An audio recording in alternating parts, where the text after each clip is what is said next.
Number 25, Jason Vega, being escorted by Jose Luis Vega.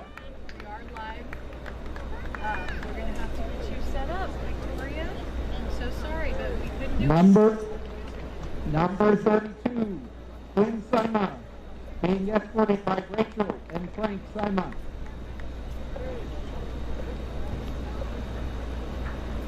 Number 33, Josh Delco.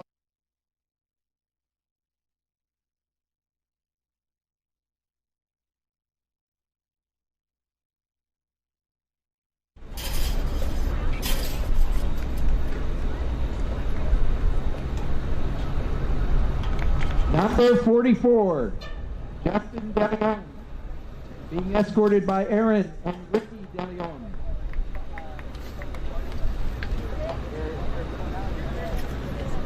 Number 50, Casey Boyd, being escorted by Nan and Brad Boyd.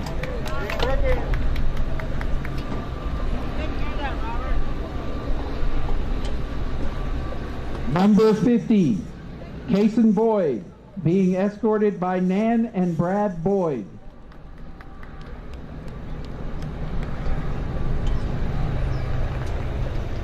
Number 52, Sebastian Flores, being escorted by Elizabeth Garcia and Mario Flores.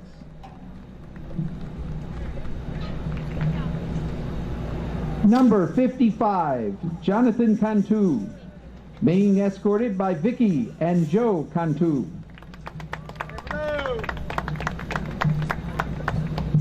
Number 57, Santiago Garcia, being escorted by Norma De Luna and George Garcia.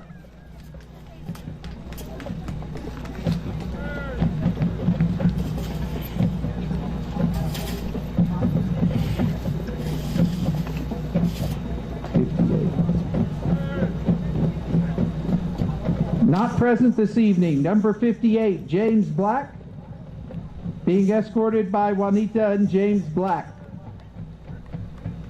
Number 60, Diego Garcia Hernandez, being escorted by Maria Eva Valdez.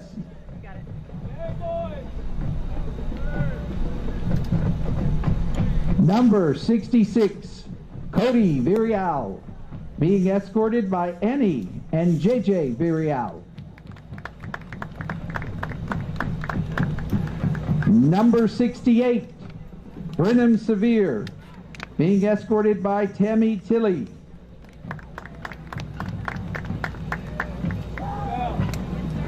Number 70, Ivan Reyna, being escorted by Margie Nichols and Rachel Martinez.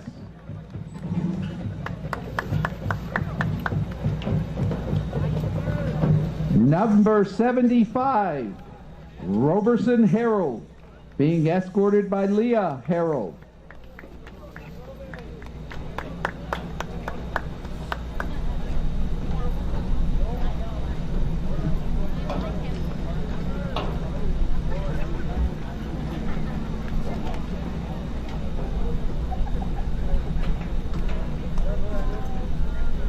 Our student trainers for 2020. First is Clarissa Ramos, being escorted by Jonathan Jones.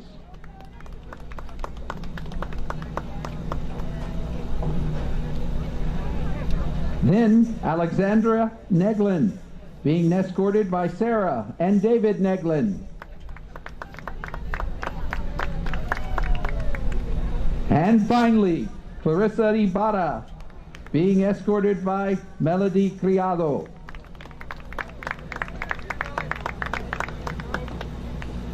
Ladies and gentlemen, thank you for helping us celebrate Parents' Night 2020.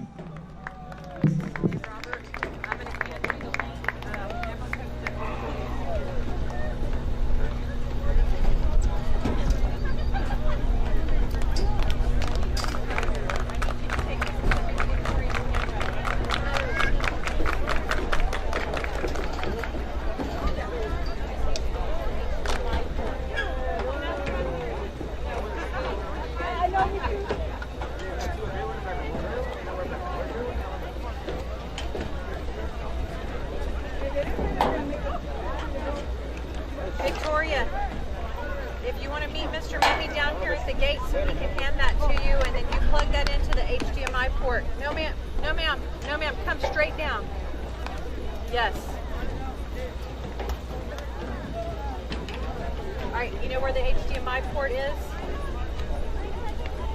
Mr. Mummy, right in front of you. Just hand it to her.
Testing 1 2, mic check, check 1 2.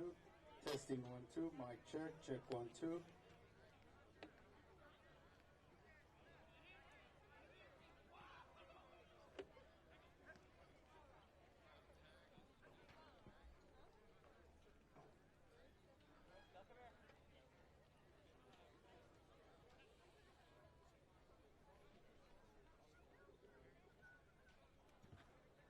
Test, test. Okay, there we go.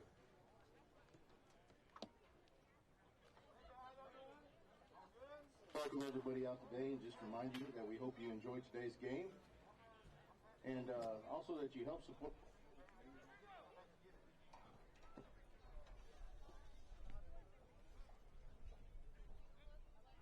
There we go. Let's try it again. All right. Thank you for your patience and understanding.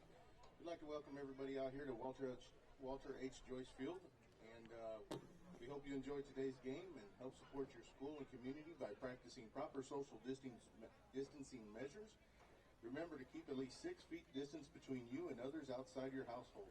Together, we can all slow the spread of COVID-19. And if you look out on the bleachers, you'll notice some caution tape. Please do not sit on top of the caution tape. There should be some open sections right there, and that's where we ask you guys to sit and congregate right there. Maintain your social distance, and as always, make sure you have your mask on during the event, unless you're drinking something or eating something.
Who did? Oh, JB. Y'all don't play the same team as the varsity does?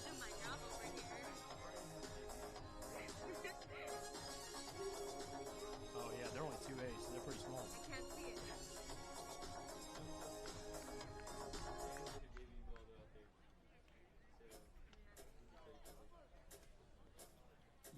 Yeah, sure. Mic check 1 2 1 2. Mic check 1 2 1 2. Okay. Oh, I know. We're so far away. Social distancing, bro.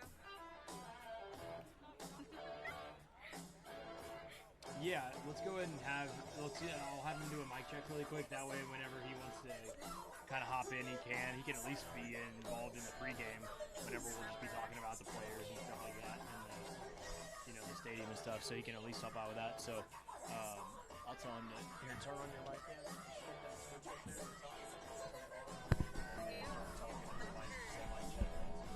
Mic check 1 2 1 2.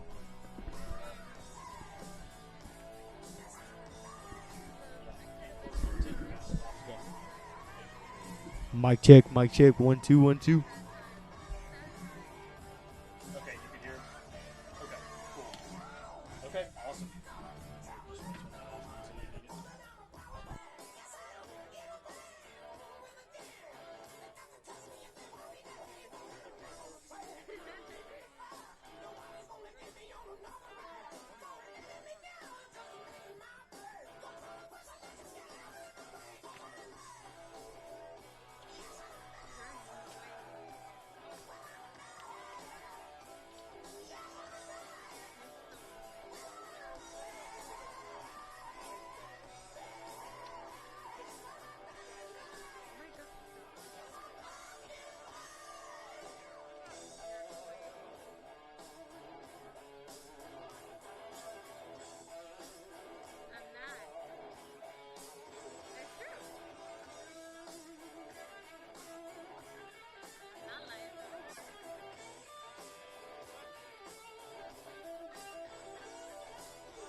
shot at the band.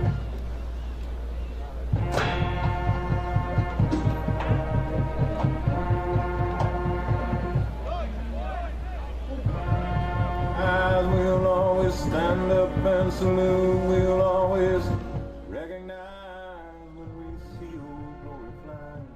There's a lot of men dead, so we can sleep in peace at night when we lay down our head. My daddy served in the army, where he lost his right eye, but he flew a flag out in our yard till the day that he died. He wanted my mother, my brother, my sister and me to grow up and live happy in the land of the free. Now this nation that I love is falling under attack.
Much to go to just yet.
Number 7, Marquise Cervantes. Number 10, Joseph Perez. Number 11, Carlo Torres. Number 12, Jeremiah Rodriguez. Number 14, Brock Trevino. Number 17, Steven Ramos. Number 22, Arturo Gonzalez. Number 25, Cali Torres. Number 29, Daniel Zambrano. Number 35, Saul Ramos. Number 40, Jesse Ramos. Number 44, Nico Ubaye. Number 45, Abel Longoria. Hey, Zach, what's Number up? 5, number 50, Rico Martinez. Number 52, Ezra Aranda. Number 54, Santana Torres. Number 55, James Vasquez. Number 57, Sergio Gutierrez. Number 63, Michael Portillo. Number 65, Daniel Lara. Number 66, Isais Lara. Number 72, Jared Castillo. Number 74, Isaac Carrillo. Number 75, Jeremiah Perez. Number 77, Emiliano Ortiz. Number 79, Andrew Lozano. Number 79, Michael Martinez. Number 84, Jared Hale. Number 88, Fernando Ibarra.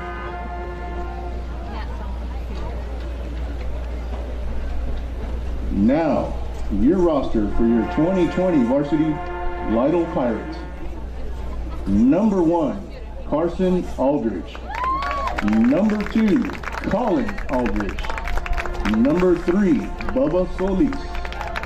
Number 4, Mark Cantu. Number 5, Logan Wilson. Number 6, Darren Martinez. Number 7, Malachi Castro. Number 8, Devin Caldera. Number 9, Zakry Placido.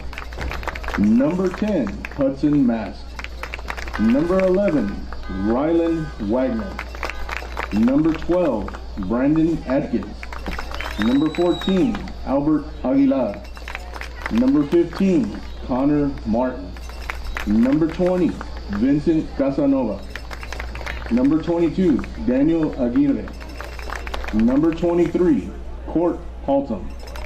Number 25, Jason Vega. Number 32, Quinn Sima.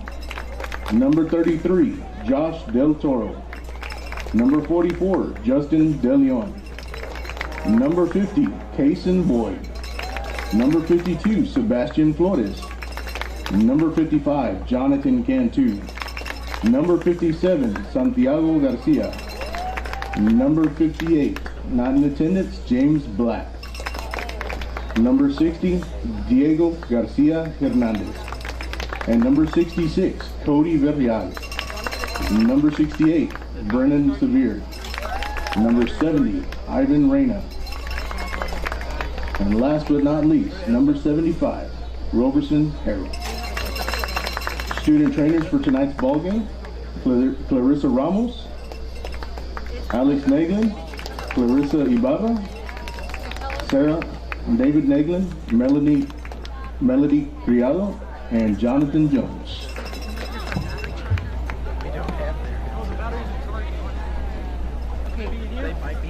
And Mr. Fender, if you're ready, if you'd like to go ahead and start us off with the Lytle School song.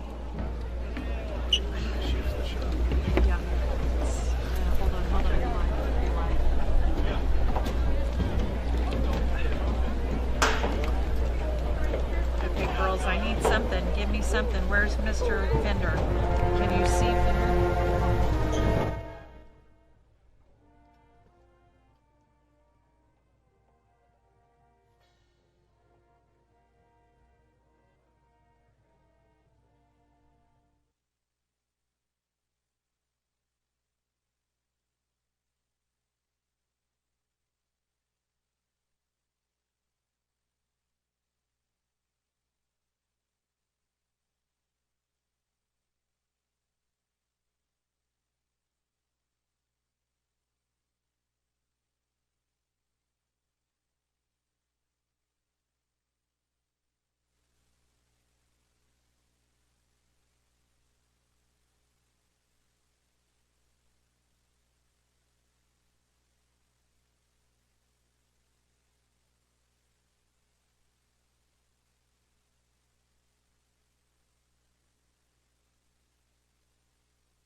Tonight's game, and in remembrance and honor of a great man, Bobby McConaughey. I would like to acknowledge his contributions to our small town. And in January 1999, he came to Lytle as an ag teacher, which was his first teaching job at the ripe young age of 40 years old. Mr. McConaughey started coaching junior high sports in 2005. He then lent his vocal talents and started announcing baseball games around 2008. With his dedication to the athletes of Lytle, he started announcing some varsity games on Thursday nights, and then he eventually held the announcer's chair and was the voice for your Lytle Pirates from 2014 to 2019. Bobby was a great leader in the community and made an impact on a lot of lives, many lives, and he sure is missed, and we just want to take a second to honor him. Thank you.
I'd like to get everybody's attention, and if you look towards the east end zone, we just want to let you know as the boys get ready.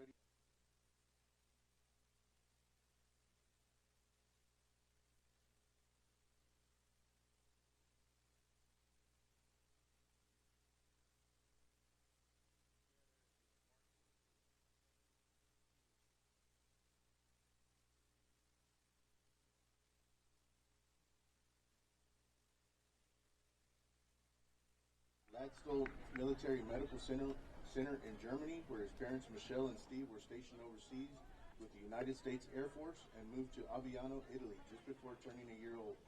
He moved to Lytle in 2003, where he attended Lytle High School, played Lytle High School football, and graduated as a Pirate in 2011. After graduating from UTSA, Ian was commissioned in the U.S. Air Force as a lieutenant in 2017. He completed pilot training and serves as the first assignment instructor pilot for the 85th Flying Training Squadron at Laughlin Air Force Base in Del Rio. He is married to Heather, and they have two sons, Liam and Jack. What a pirate.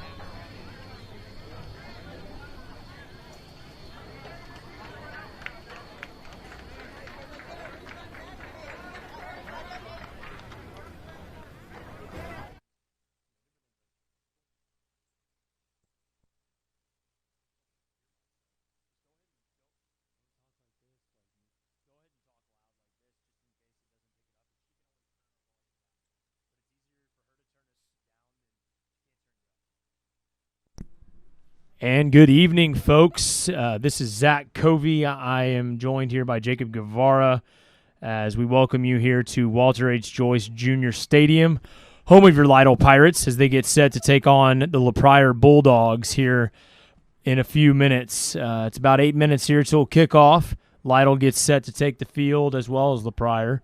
Again, I'm joined here by Jacob Guevara, one of the freshmen here on the Lytle Pirates team, on the JV team. Lytle comes in as the 3A District 14 opponent, team, and then Pryor is the 2A District 15 opponent tonight. Lytle comes in this evening 0-2 on the season, dropped their first two games. The first one coming back on August 28th against Poth. They took one on the chin, pretty rough that night, 60-7, unfortunately. And then losing to Natalia last night in a lot closer of a game, 26-14. Both of those coming on the road, so tonight is Lytle's first home game. We'll get into a little bit more of Lytle's record and Pryor's record, but first I want to introduce Jacob Guevara again, one of the freshmen quarterbacks, but on the JV team this year. Jacob, thanks for joining me up here in the press box. No problem. Good evening, guys. Hope you're having a great day, and looking forward to this great game. I think Lytle has a really good chance. Awesome. Well, speaking of that, Lytle looking for their first win again, coming in on the season 0-2, both of those against their first game against Poth, a very talented team, also from down here in South Texas. Again, losing that one 60-7, but then last week bouncing back against Natalia, only losing 26-14. They were actually tied 14-14 going into the fourth quarter, and unfortunately, Natalia scored 12 unanswered. We saw Pryor take the field there, and here come your Lytle Pirates. As the first, 10 or 12 of them actually have American flags, which is pretty neat in honor of 9/11 today. Your Lytle Pirates come in with 30 total players on their team, 14 of those being seniors, 9 juniors, and 7 sophomores. So, whenever you take a look at this team, Jacob, whenever more than half of your team is consistent of juniors and sophomores, number one, that means that they're a fairly young team, but at the same time, they still have a lot of opportunity, in the next couple of years to grow off of whatever they do this season. Yeah. Pryor, on the other hand, comes in. They do not actually have a freshman or a JV team. All of their folks come in at the same time. We'll pause here really quick for the national anthem. For the presentation of colors from Somerset JROTC, the Lytle Color Guard.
All right, and welcome back here, folks. Again, Zach Covey joined with Jacob Guevara as we get set here for the Lytle Pirates' third ball game, LaPriore's second ball game of this 2020 season.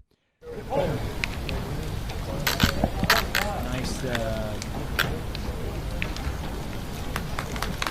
event there.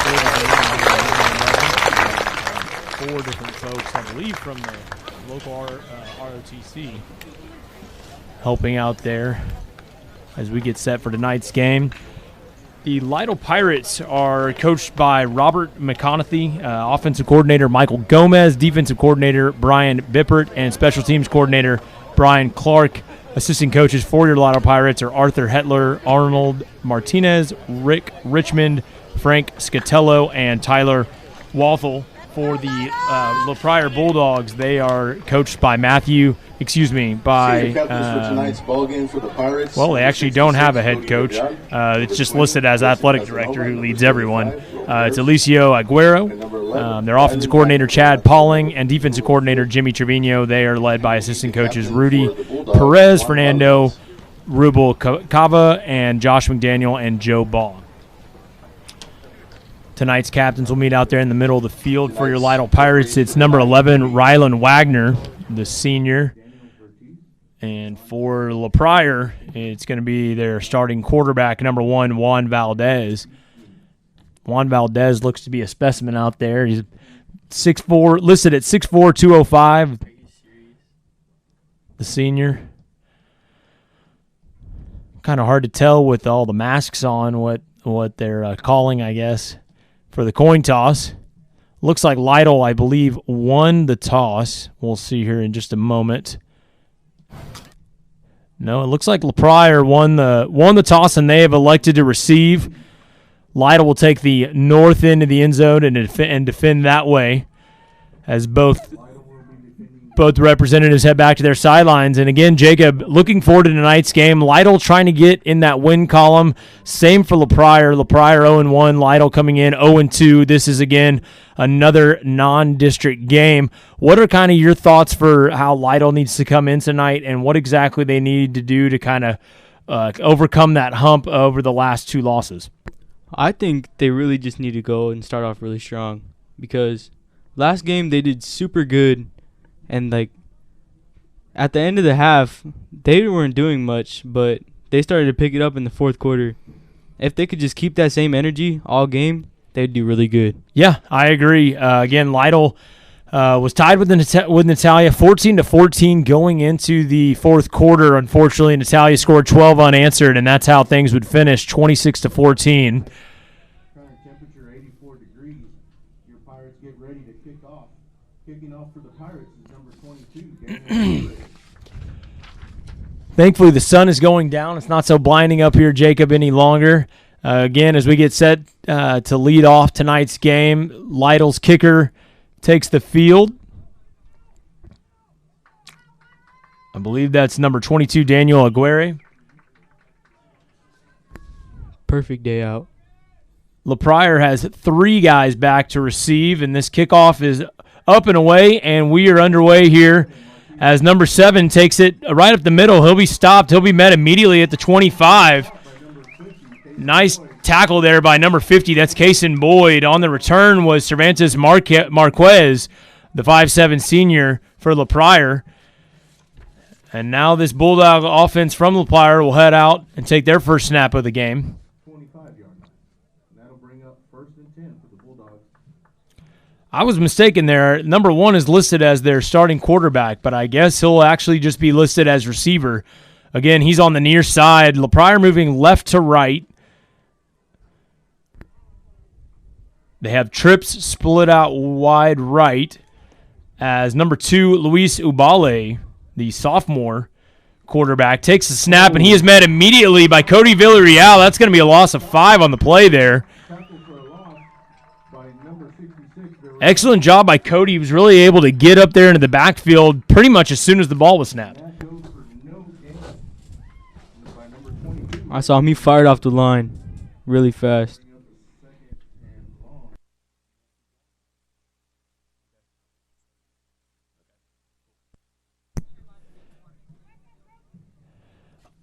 All right. So second and what looks to be 15 coming up here. As Ubali will take the snap there, and he will throw it deep to number 1 on the right-hand side. That's Juan Valdez, the intended receiver. That one fell incomplete, just out of reach. Again, I have a feeling he's going to be involved, one of their largest specimens out there on the field by far, a good foot taller than most of the Lytle DBs. Good coverage on the play by Simon, number 32. And that'll bring up a 3rd and 15, ball on the 20-yard line. So that'll bring up a 3rd down and long here for the Bulldogs. They come out in a 2-by-2 set.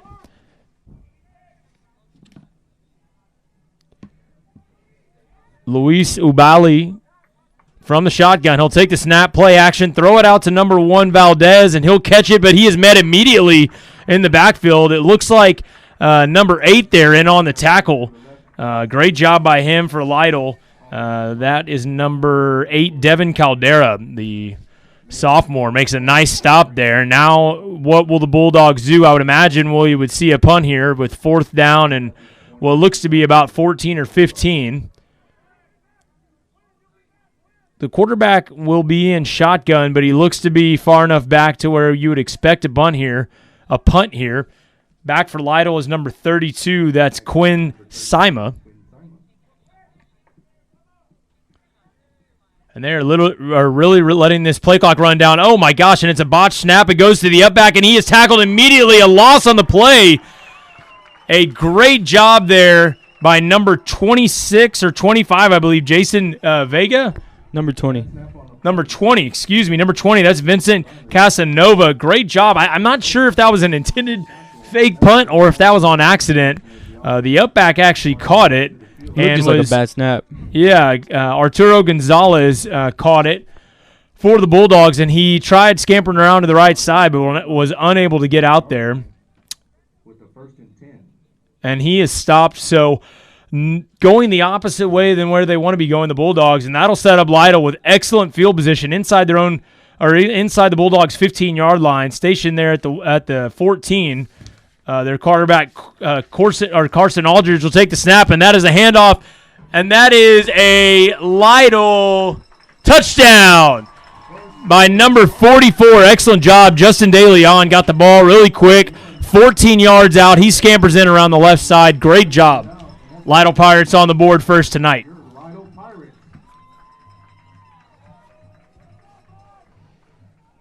I'll tell you what there, Jacob, that's exactly what the Lytle Pirates needed to have. They got a 3 and out, technically a 4 and out whenever you consider the botched snap on the punt. And one play later, the Lytle Pirates find themselves in the end zone.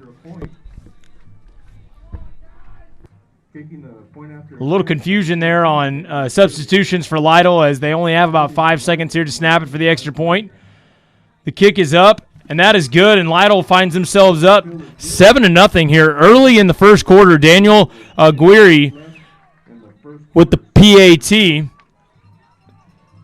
Again, Lytle only scoring 7 points altogether in their first game, and 14 last week. Already finds themselves up 7-0.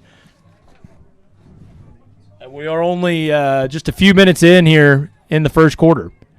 So Lytle Pirates up 7-0, 10:07 left in the first quarter.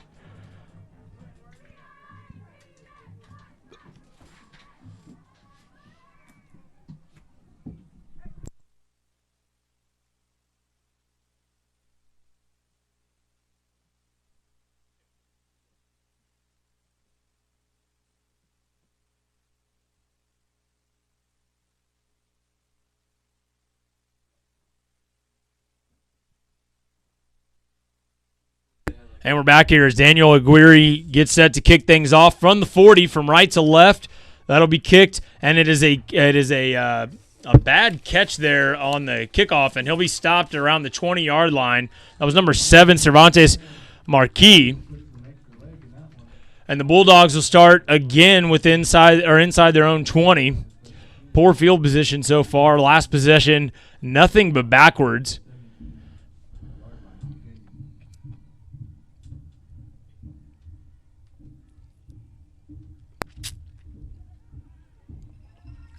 The Bulldogs will come out with trips to the right. Again, moving left to right from south to north. Just under 10 minutes here. Again, Lytle finds themselves up on Pryor. 7-0 early in this one. Ubali will take the snap, go out to the right, and he is met immediately, and it doesn't. Oh, but he's able to bounce out of it. Cody Villarreal in on the tackle there around the 24-yard line, 23, I think they'll say. Gain of a few there on the play.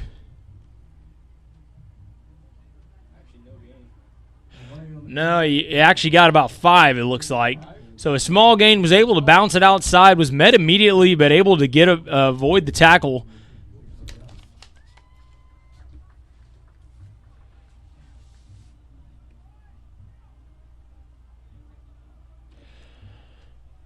And now Luis Ubali, the sophomore quarterback, will take it in shotgun. He'll reach back, throw it over the middle, and that is caught at around the 40-yard line. Excellent passing catch there. The intended receiver, number 10, Joseph Perez, the senior wide receiver, right there on a dig route across the middle, and that's good enough for a Pryor Bulldog first down.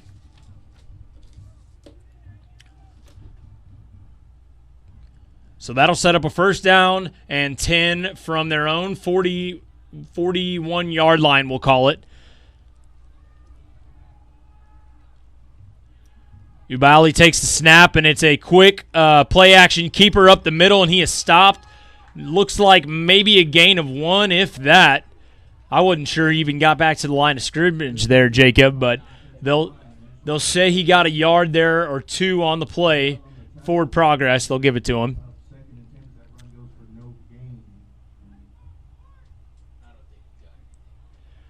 They just changed it there on the scoreboard. They're kind of late there for us.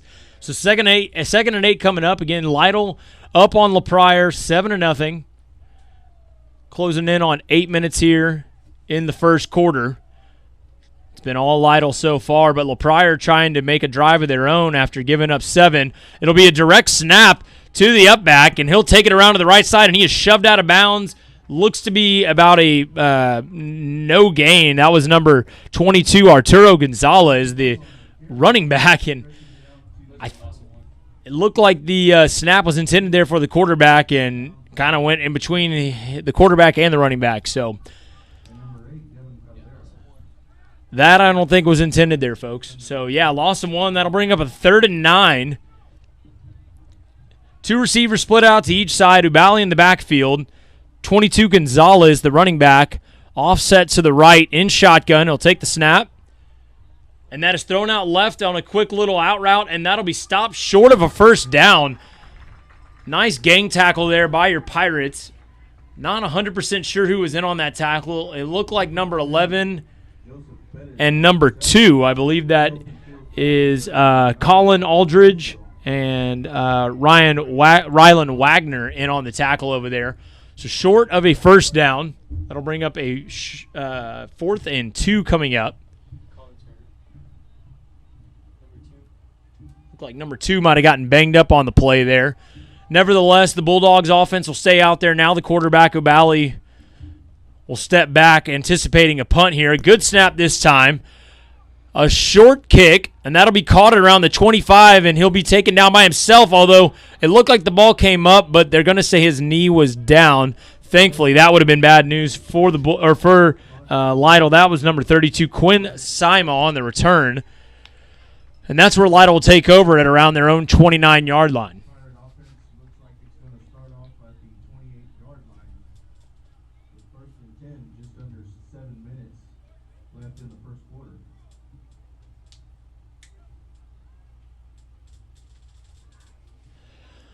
So Lytle again leading 7-0 here, just under 7 minutes to go here in the first quarter. Pryor looked like they had a pretty promising drive coming along there, and it was stopped by their own doing, as Lytle will get set in the shotgun formation. Quarterback hands it off up there in the middle. Several flags come in. A lot of laundry out there on the field. The ball does come out at the end. I think they're going to say forward progress was stopped after about a gain of 4. With that many flags, I would imagine that's going to be a hold, but I guess we'll wait and see.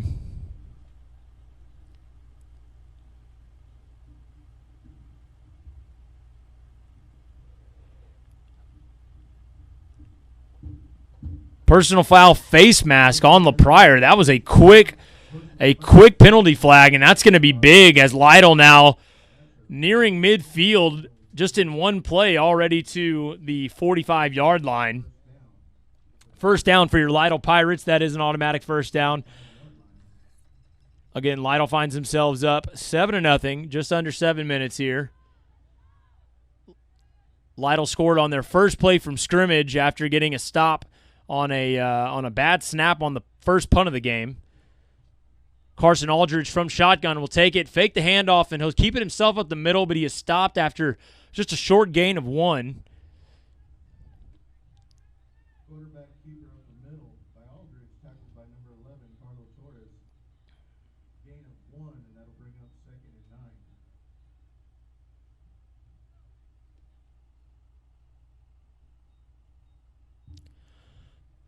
So 2nd and 9 coming up here for Lytle, as they'll have one receiver split out to each side, 2 on the inside. Quick snap there to Aldridge as he hands it off up the middle, and there's a gang tackle.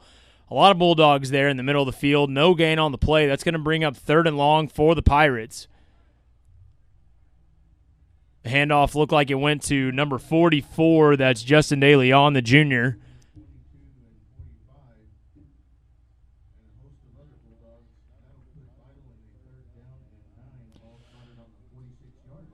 So after Lytle scores in their first play, now they're faced with a 3rd and 9 coming up.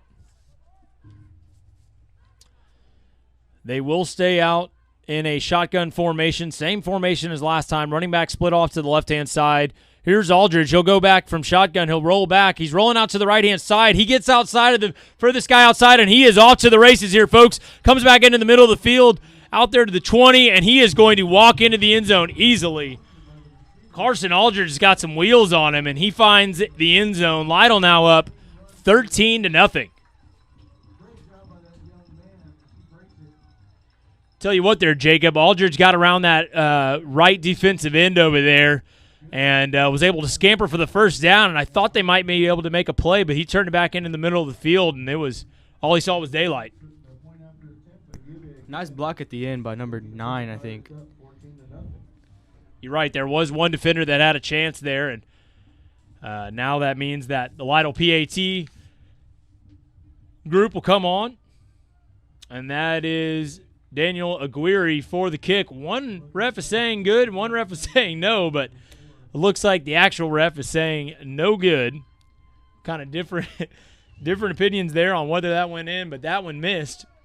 So Lytle finds themselves up now 13-0, still early in the first quarter. 4:56 remaining.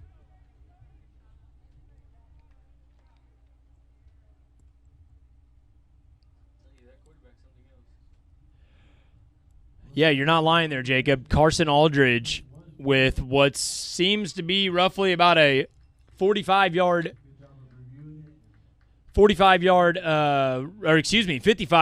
run there.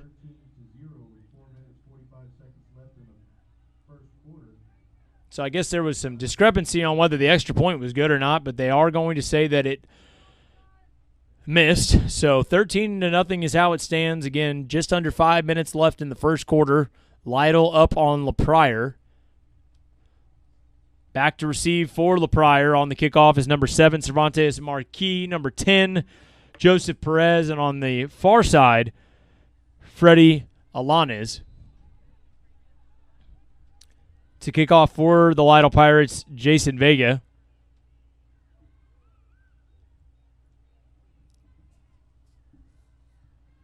And it'll be a line drive kick over there to the left-hand side, and it looks like it's going to roll out of bounds, unfortunately, so that will be a flag, and that'll give Pryor their best starting field percentage of the night.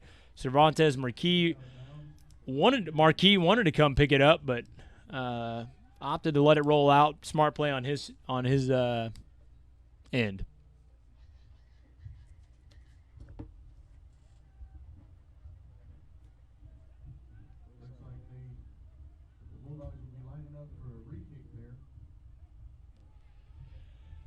So Pryor actually is going to opt to have the kick re-kicked. They'll take the penalty instead, I guess. So they'll mark it back, I believe, 5 yards from where it was kicked originally at the 40 to the 35. I guess the ball went out there, Jacob, around the 20-yard line or so, 20 or 25, so they would have had pretty good field position, but I guess they want to risk it and try to get better field position. Yeah, let's see how this works out. So, again, Lytle lines up to kick it off. Daniel Aguirre now to kick it off, and he'll kick it over there to Cervantes again on the near side. Catches it around the 20, moves over into the middle of the field, and he will be met and stopped around the 30 or 31-yard line. So about the same field position as they probably would have gotten anyways is where Pryor will start up. Pryor, again, a smaller team coming in as the 2A opponent against Lytle, who, of course, is 3A. Pryor from, if you're heading towards Mexico, about 75 miles southwest of Lytle, where we currently are.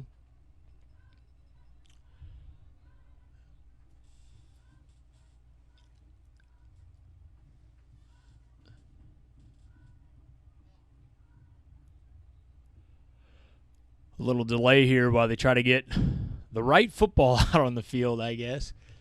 So Pryor will have it 1st and 10 from their own 37-yard line. Now they're moving it up even closer. I guess the final markage will be at the 41-yard line. So starting out at their own 41-yard line, great field position, Luis Ubali will take over there. Arturo Gonzalez out to the right. 2 receivers to each side. It'll be a quick pass, and that's going to be picked off by the Lytle Pirates. A quick out route, and Lytle has the ball. That was number 3, Bubba Solis, who undercut the out route there, and Lytle with another great play and great field position coming up. It was almost kind of a one-handed pick there, Jacob. It looked like he stuck his right hand out just to kind of knock it down, and I guess he's got some extra tack there on those gloves. Brought that in very nicely. I'm not even sure he used his left hand. That was a great catch. And Lytle now will start out at at Pryor's 27-yard line as they trot back out on the field. Carson Aldridge will start out in shotgun. 2 receivers to the far side, 2 receivers to the near side. He'll catch it in shotgun, roll around, kind of scamper out to the right again, looking downfield, and he's going to be kind of tossed out of bounds. Looks like to be about a loss of 2 on the play, right around the 29-yard line, so that'll bring up a 2nd and 12. The same type of play, honestly, where it looked like almost kind of a broken play there. Couldn't find anyone open, looked downfield, and kind of got flushed out. That was the same play that he scored on just a down before. So Aldridge with the touchdown already tonight again. 4:30 left here in the first quarter. Pirates leading 13-0. A little miscommunication there on the subs. It looked like Lytle wanted to sub in Mark Cantu and sub him out and get him off the field. Lytle will have to use their first timeout. And that'll give me an opportunity, Jacob, to ask you, what are your thoughts so far? Lytle coming out a lot stronger in this game. Again, only 7 points in game 1, 14 last game. We haven't even finished the first quarter, and Lytle's already got 13. Yeah, it looks like they're executing their plays very well, and I'm seeing that their quarterback, I don't know, but he's just like getting open. The receivers aren't doing too much right now.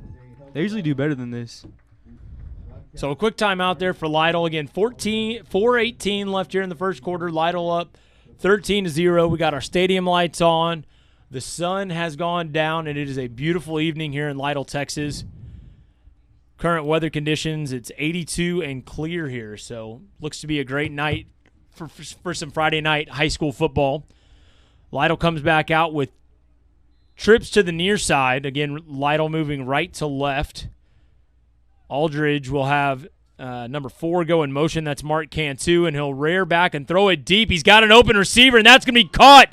Touchdown, Lytle Pirates. Zakry Placido with the catch and the score. Lytle up 19-0 here early in the first. I'm not even sure that he even pump faked. I think he might have just blown right by the cornerback there of Pryor. Pryor's cornerback there on the far side, number 7, Cervantes Marquis. And Placido with the catch and the score. Lytle up 19-0 here early in the first. I'm not even sure that he even pump faked. Aguirre in for the point after, and that splits the uprights. So Lytle up 20-0 now. Only 8 minutes in, not even 8 minutes in here into the first quarter. And it's been all bad news so far for Pryor, starting out in their own field position. We'll do a quick little recap there. Pryor opted to take the ball first. They didn't go anywhere. They actually went backwards on their first couple of plays and then had a botched snap on the punt, had to try to make something of it and couldn't. Lytle would score on the next play, and then Pryor had a decent drive almost out to midfield before having to punt it away, and then roughly a 50 or 55-yard scamper there by senior quarterback Carson Aldridge for the Lytle Pirates put them up 13-0 after a missed PAT. And then right there, you guys just saw it. Carson with a nice pass, probably about a 30, 35-yard pass to Zakry Placido for his first score of the game. And Aguirre will kick it off again up the middle. This time it's going to be taken around the 15-yard line by number 10. That's Joseph Perez. And he will take it up the middle and be stopped after about a 10 or 11-yard return.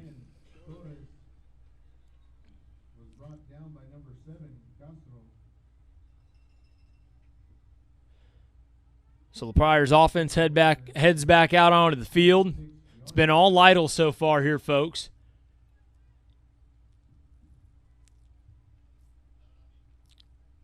As they now try to strike, and it looks like we might have a change at quarterback as number 1, Juan Valdez, who I mentioned earlier, who's quite the specimen, 6'4", 205 he's listed here. The senior kind of does it all. Quarterback, free safety, and wide receiver. He will come in now at quarterback after not really having much of an offensive start. 2 receivers to each side, and it looks like it's going to be a bad snap, and Valdez will pick it up, and he is going to be met immediately in the backfield. A huge loss on the play for Pryor, and it looks like Valdez is quite frustrated there with the snap, and rightfully so. Little miscommunication there between the quarterback and the center. Yeah, I don't think he had any idea the ball was about to come to him. So what looks to be back at around the 13-yard line, 12 or 13, so a loss of roughly 15 on the play. And Pryor just does not have anything going their way right now. Looks like they're going to substitute number 2, Luis Ubale, who is the starting quarterback, now checks in at running back. And Valdez will drop back, and it'll be a quick screen to Ubale, who catches it and is met immediately after just a short gain of maybe 2. Back out to about the 15-yard line, trying to get some playmakers with the ball out in open field, but some nice open field tackling for Lytle so far. No big gains for Pryor so far. I would say the furthest big gain's been maybe about 15 yards.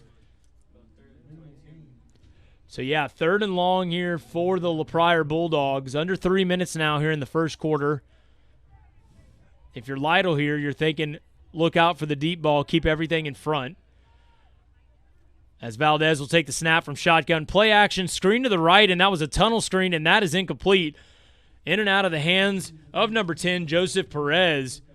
That play didn't really have much of a chance at all. I don't know why they were trying to settle for a screen, and that's going to bring up 4th down and long here for Pryor. I would assume we could expect a punt here.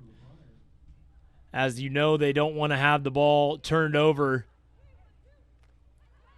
this far deep into their own territory.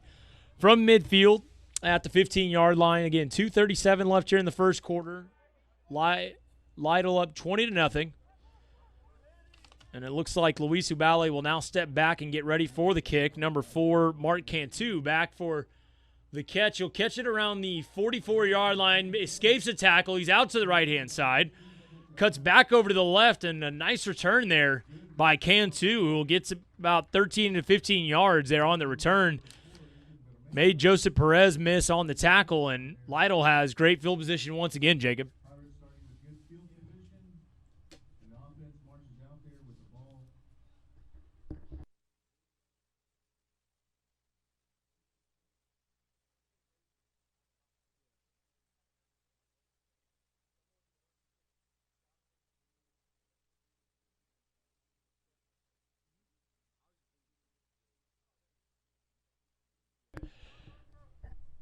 So with 2:25 here in the first quarter, Lytle finds themselves up 20-0. They've got the ball. It's been all Lytle so far here, Jacob.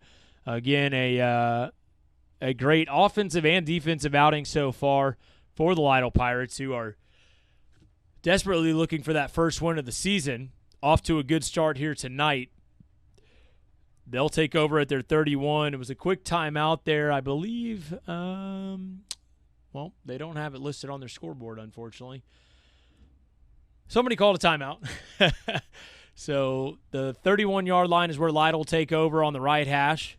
It'll be 1st and 10 as Carson Aldridge, the starting quarterback, will head back out there with his team. They kind of like this split out receivers, 2 receivers in, and then a running back in the backfield. That's number 44, Justin DeLeon, who already has a touchdown. Here's Aldridge from shotgun. A late motion there, and it'll actually be a handoff to number 32. That's Quinn Sima, and he'll take it up around the left-hand side. He's still on his feet, struggling for every yard, and he'll take it down to around the 20-yard line. Looks to be enough for a first down. Nice little play there. They took one of the upbacks and faked the handoff up the middle.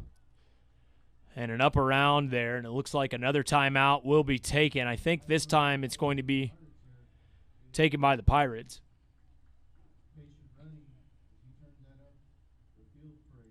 So Lytle up 20-0. 2:14 left here in the first quarter.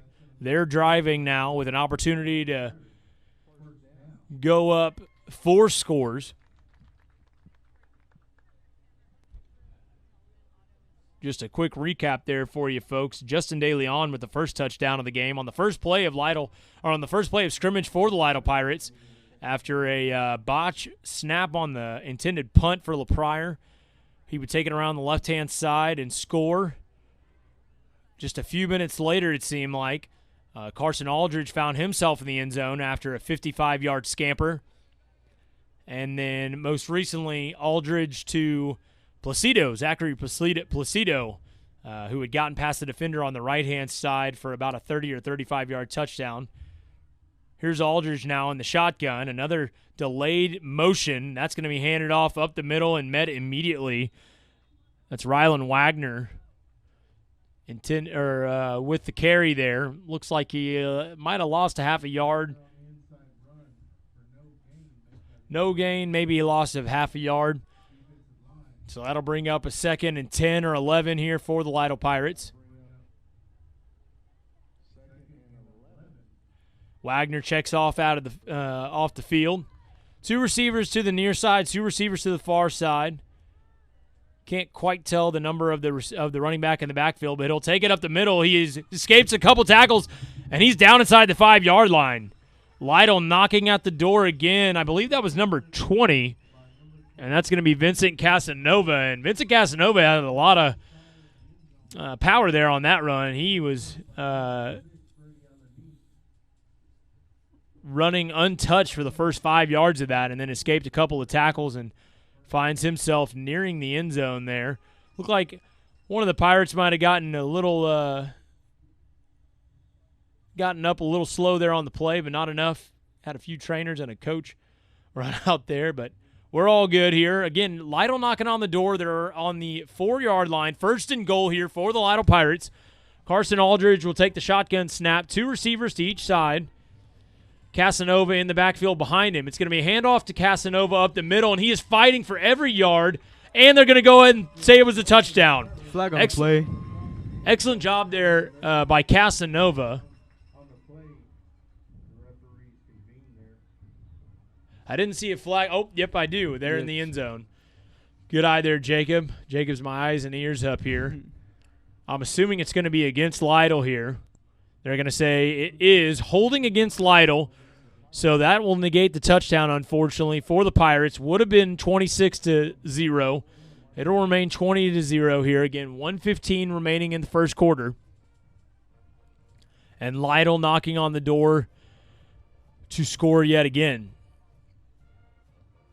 Number 4, Mark Cantu, and 8, Devin Caldera will check off the field. A couple of substitutes come in there. I believe that was Aguirre and Justin DeLeon. DeLeon behind Aldridge.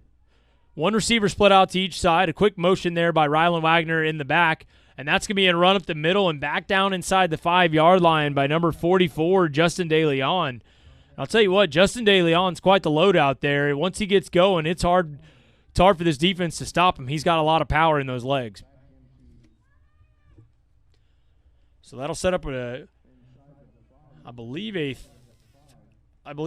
second and goal. We had to replay first down there on the hold. Aldridge takes the snap, hands it off the middle to Cassanova, and I believe he finds the end zone, and he does. A quick little scamper up the middle there, just a quick direct snap to Aldridge and a quick handoff. And with 41 seconds left here in the first quarter, Lytle up big, 26-0. Justin DeLeon with the second touchdown of the game.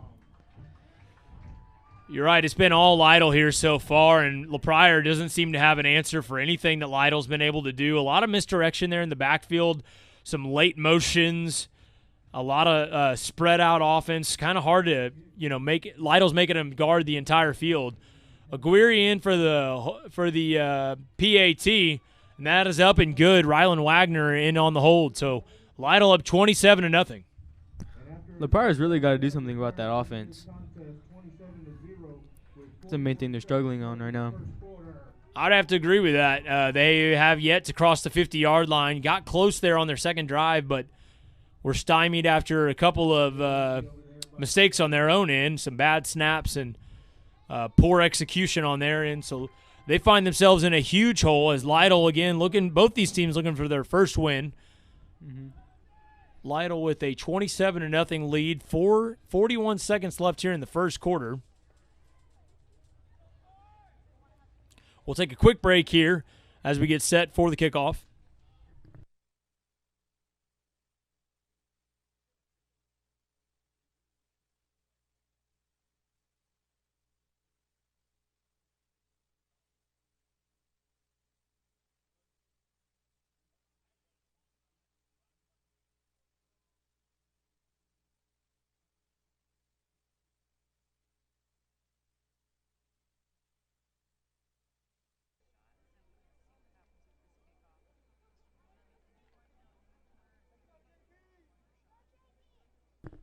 And we're back here at Walter H. Joyce Jr. Stadium as Aguirre gets set to kick off, and he will kick it off what looked like to be the middle, and unfortunately kicks it off to that left-hand side again, and that's, again, out of bounds. Marquis Cervantes will let that one roll out at around the 10 or 15-yard line. Last time they elected to have Lytle re-kick. We'll see what they choose to do here.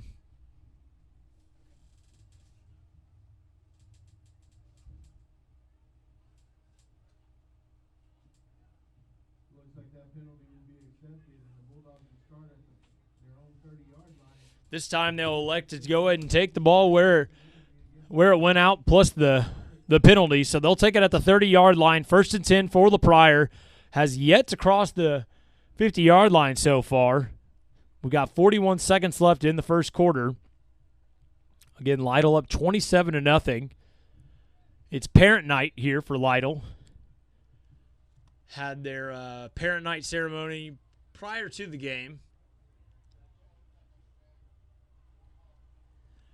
Big deal for all 14 of those seniors for the Pirates. Number 1 will stay in. Juan Valdez as the quarterback for the Pryor. He took over last possession, and it'll be a fake handoff. Valdez will keep it himself. Fights for what looks to be about a gain of 2 or so. Valdez slow to get up. Not sure if he kind of got hit there. Looks like he's in a little bit of pain there, but he gets up, shakes it off, and he'll stay in. 2 receivers split out to the far side. One to the near side for now. Valdez in at quarterback. Now Pryor will make it 2 receivers each side. What looks like Arturo Gonzalez off to the right, and they're not going to get the snap off. That's going to be the end of the first quarter. Lytle Pirates up 27-0. Big offensive outing here so far for Lytle, and a defensive outing, to be quite honest. A pitch and a shutout so far. We'll come back here in just a couple minutes, folks, as Lytle gets set to defend from the other side. We'll be back here shortly.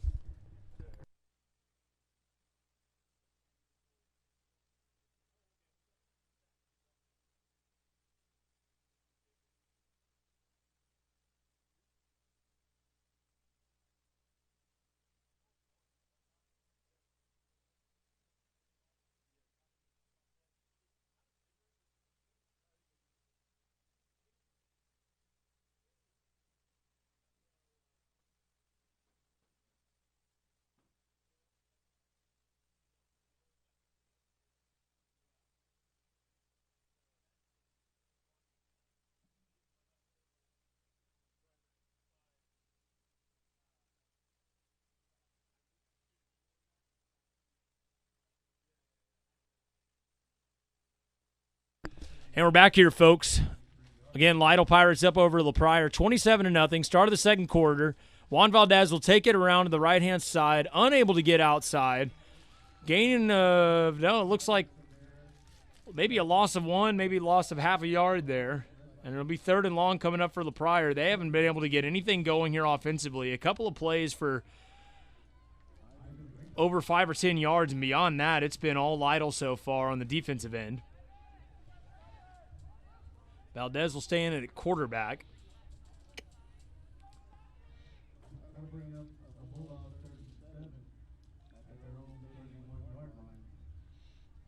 Third and 7 coming up here. Valdez will take the shotgun snap. 2 receivers to each side. And he's going to throw a quick out route or quick stop route there, and that is not caught. That was number 4, Ethan Bermia. That was the first time we've seen Bermia involved in the action tonight. Went right through his hands. Had some open territory there had he have caught it, but I think he might have heard footsteps. That'll stop the clock at 11:14. And now it looks like with 4th and long coming up, Pryor coming out with their offense staying on the field. Ubali now, Luis Ubali staying out there at quarterback, are actually changing, taking the spot at quarterback instead of Valdez. He now takes a few steps back, anticipating the punt. Almost blocked there by the Lytle Pirates. A pretty high kick that'll be caught. Or no, it'll bounce there in the middle of the field at around the 40, and it'll roll inside the 30-yard line, and that's where Lytle will take over.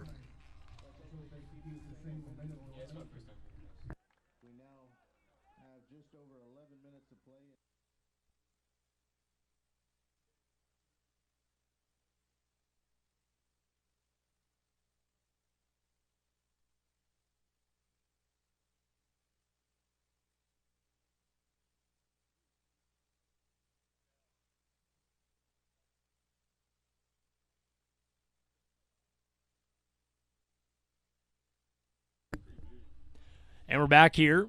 Lytle takes over. 11:04 here in the second quarter, up 27-0.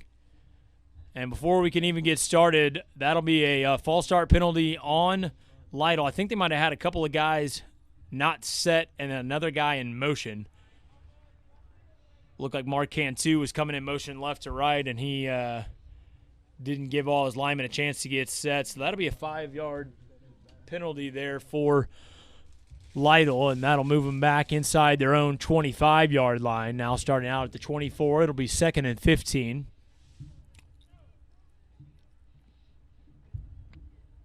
Two receivers split out to each side. Number 44, Justin DeLeon, split off to the right-hand side. Here comes Cantu in motion left to right. It'll be a handoff to him. Gets outside the nearest defender and gets a few yards, it looks like, back to around the line of scrimmage before he's shoved out of bounds there by the Pryor defense. Looks like Ethan Bermia on the stop there, kind of forced him out of bounds. Not quite to the original line of scrimmage, still a few yards short.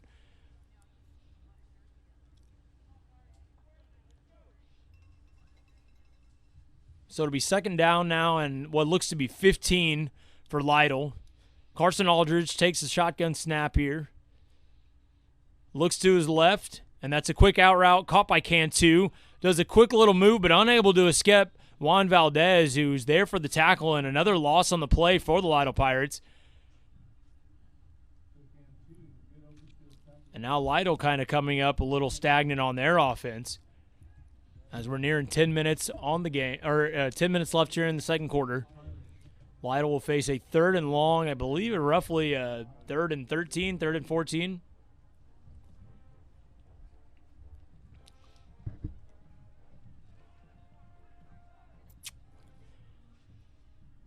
Trips to the right, one receiver here to the near side, but now they'll even it out with 2 and 2. Carson Aldridge rolls out to his right-hand side, waiting for the receiver on the far side, on the near side, and just overthrows him. The intended receiver, Malachi Castro, the sophomore, first time we've heard his name all night, just outside of the hands of him. He had him open there too, Jacob, but unable to lead him there. There looks to be a flag on the play, not sure what that is. Back in the backfield, I'm assuming that's going to go against Lytle, but we'll find out here momentarily. Looks like it was, and Pryor's going to elect to decline that penalty. So that'll make it 4th down for the Lytle Pirates, 4th and 13, and I would assume we would see a punt here, although they look to be possibly keeping their offense out on the field. No, they will be punting it. Not 100% sure. It looks like Daniel Aguirre back there for the punt. He'll catch it around the 15. A nice little punt there that'll bounce around the 42-yard line, and that'll take a Pirate bounce inside the 40 down to the 36. Back for that return was Luis Ubale, but he elected to let that bounce, and that's where they'll start at their own 36-yard line.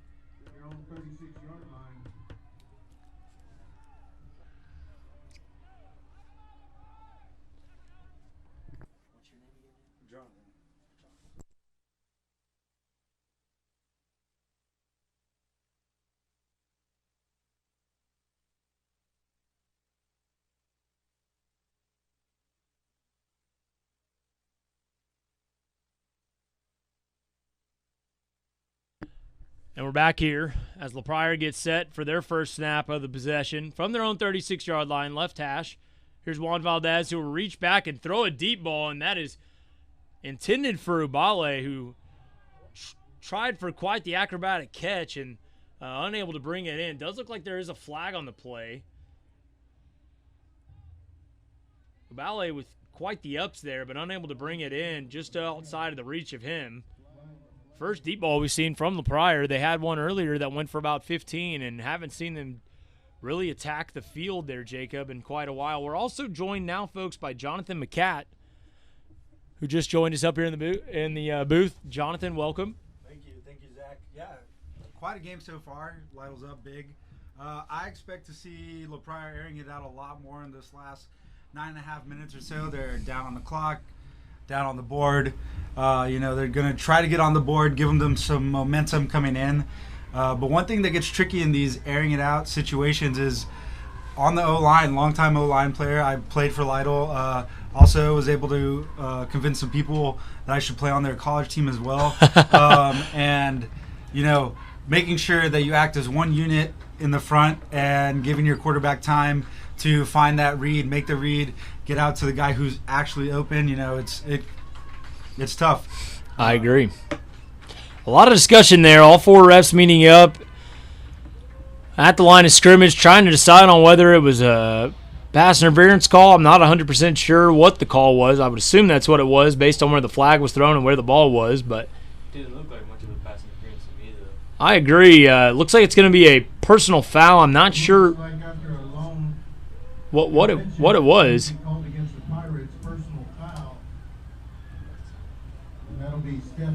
Not sure what it is, but this is the first time the Pryor offense has crossed the 50-yard line, and it comes on a penalty. But they'll take it nonetheless as they find themselves down 27-0. Pryor trying to get something going here as we get a little bit deeper into the first half. Hopefully that's the last personal foul we see on the Lytle defense, Zach. You know, sometimes in these situations where you're up big and you have all the momentum in a game, it's easy to get out there, get chippy, let some words fly that, you know, the ref might not be super stoked about.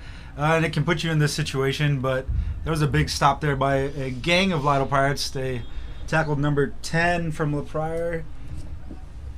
Yep, I think that's Joseph Perez. Joseph Perez, who looks a little shaken up on the play. Again, he caught it for about 8 or 9 yards there on first down. Pryor finally starting to air it out a little bit more now. Quick little stop route on the left-hand side and caught it, but looks to be a little shaken up. He is standing. He looks to be okay, but a little slow whenever he got up. Always want to look out for player safety as he'll trot over or walk over to the opposite side of the field. Again, 9:12 left here in the second quarter. Lytle up on Pryor, 27-0. Pryor trying to get something going here. Haven't had much offense. In fact, this is the first time they've crossed the 50 all game, and it came on a penalty just a few moments ago on a personal foul that we still never really saw what it was. Again, you mentioned it, Jonathan. It could have been something unsportsmanlike. We're not 100% sure. So Juan Valdez in at quarterback still. He and Ubale have kind of been going back and forth. Ubale, the wide receiver on the near side. 3 receivers to the far side. Juan Valdez from the shotgun. He'll roll out to the right, looking downfield, and he's got an open receiver in and out of the hands of number 4, Ethan Bermia. We've seen Bermia drop a couple now, unfortunately, for Pryor. He would have had it down around the 30. It's really interesting that they went with Bermia, even though on that side they also have Carlo Torres, who is kind of outmatched his defensive back. Carlo is standing at a staggering 6'1". His defensive counterpart is a little bit under that. On this side, up in the stands, it looks like a clear mismatch, but you know, I'm not sure what the game plan is for Pryor. They line up in that right trips once again. The defense is shifting over. Ball snapped, and it's a keep for it's clear up the middle, and he makes about a 10-yard gain on the play. Big step there, yeah. One of the biggest plays for Pryor so far, and it was just roughly a 8 or 10-yard run up the middle for Valdez on the quarterback keeper. And Pryor finds themselves with a first down and 10 at around their 32-yard line. I think Lytle wants to talk things over. I think that's their final timeout of the half. Rylan Wagner coming off, holding his arm. He looks a little shook up after that play. It got a bit congested down there in the box where the O-line, D-line, LBs all meet up. I do know last year Rylan suffered from a broken wrist. Maybe something just opened that up. Oh, he messed up his shoulder. I think it's his shoulder. It looked like he was holding that left shoulder. Of course, we don't want to speculate up here, but did look like he got a little banged up there. Could have been... Could have just been a stinger. That's hopefully what it is. Nothing too serious. Again, Lytle up 27-0 here, folks. 8:36 left in the second quarter. It's been all Lytle so far. Yeah, he re-injured it in practice. Yeah, that middle linebacker position will take a toll on your body.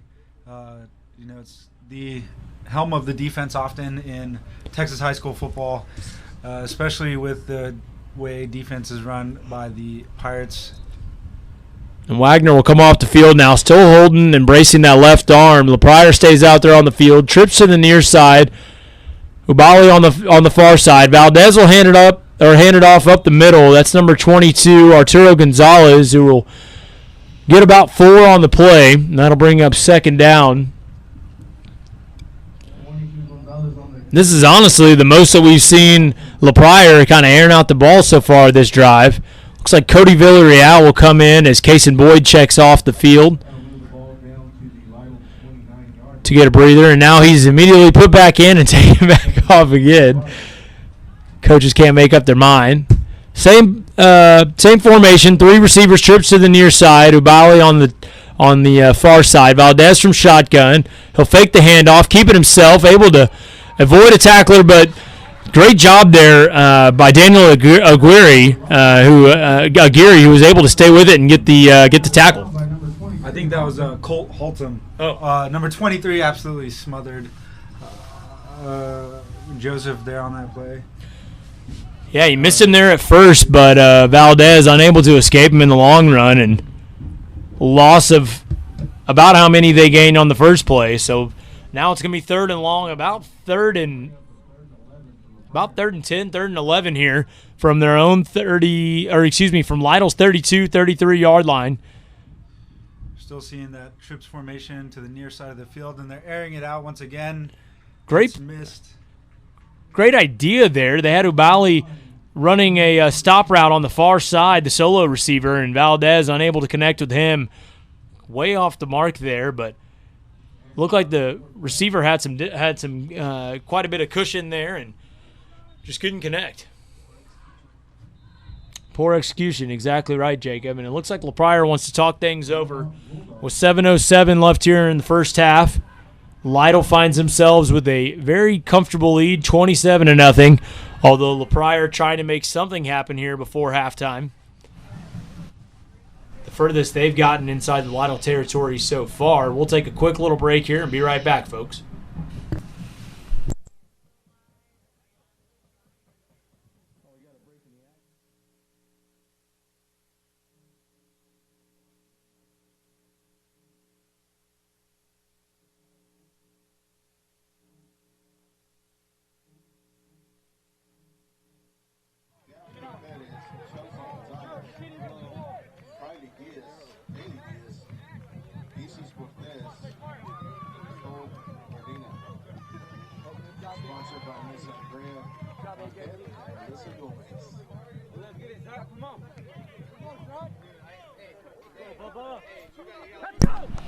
And we have both teams taking the field again. Lytle quick to set up their defense. LaPryor opting for a split set right now with 2 receivers on either side of the quarterback.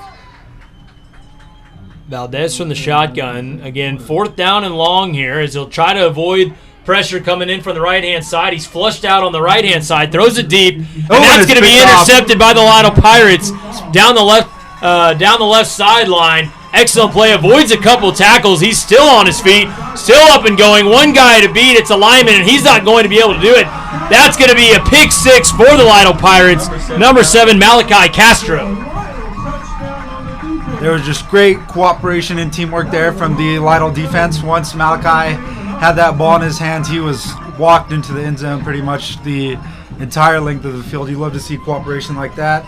And that just keeps us steamrolling into halftime as we had time winds down there, 6:45. So it has been all Lytle here, folks, in the first half. Again, still 6:45 remaining, and Lytle finds themselves up 33-0.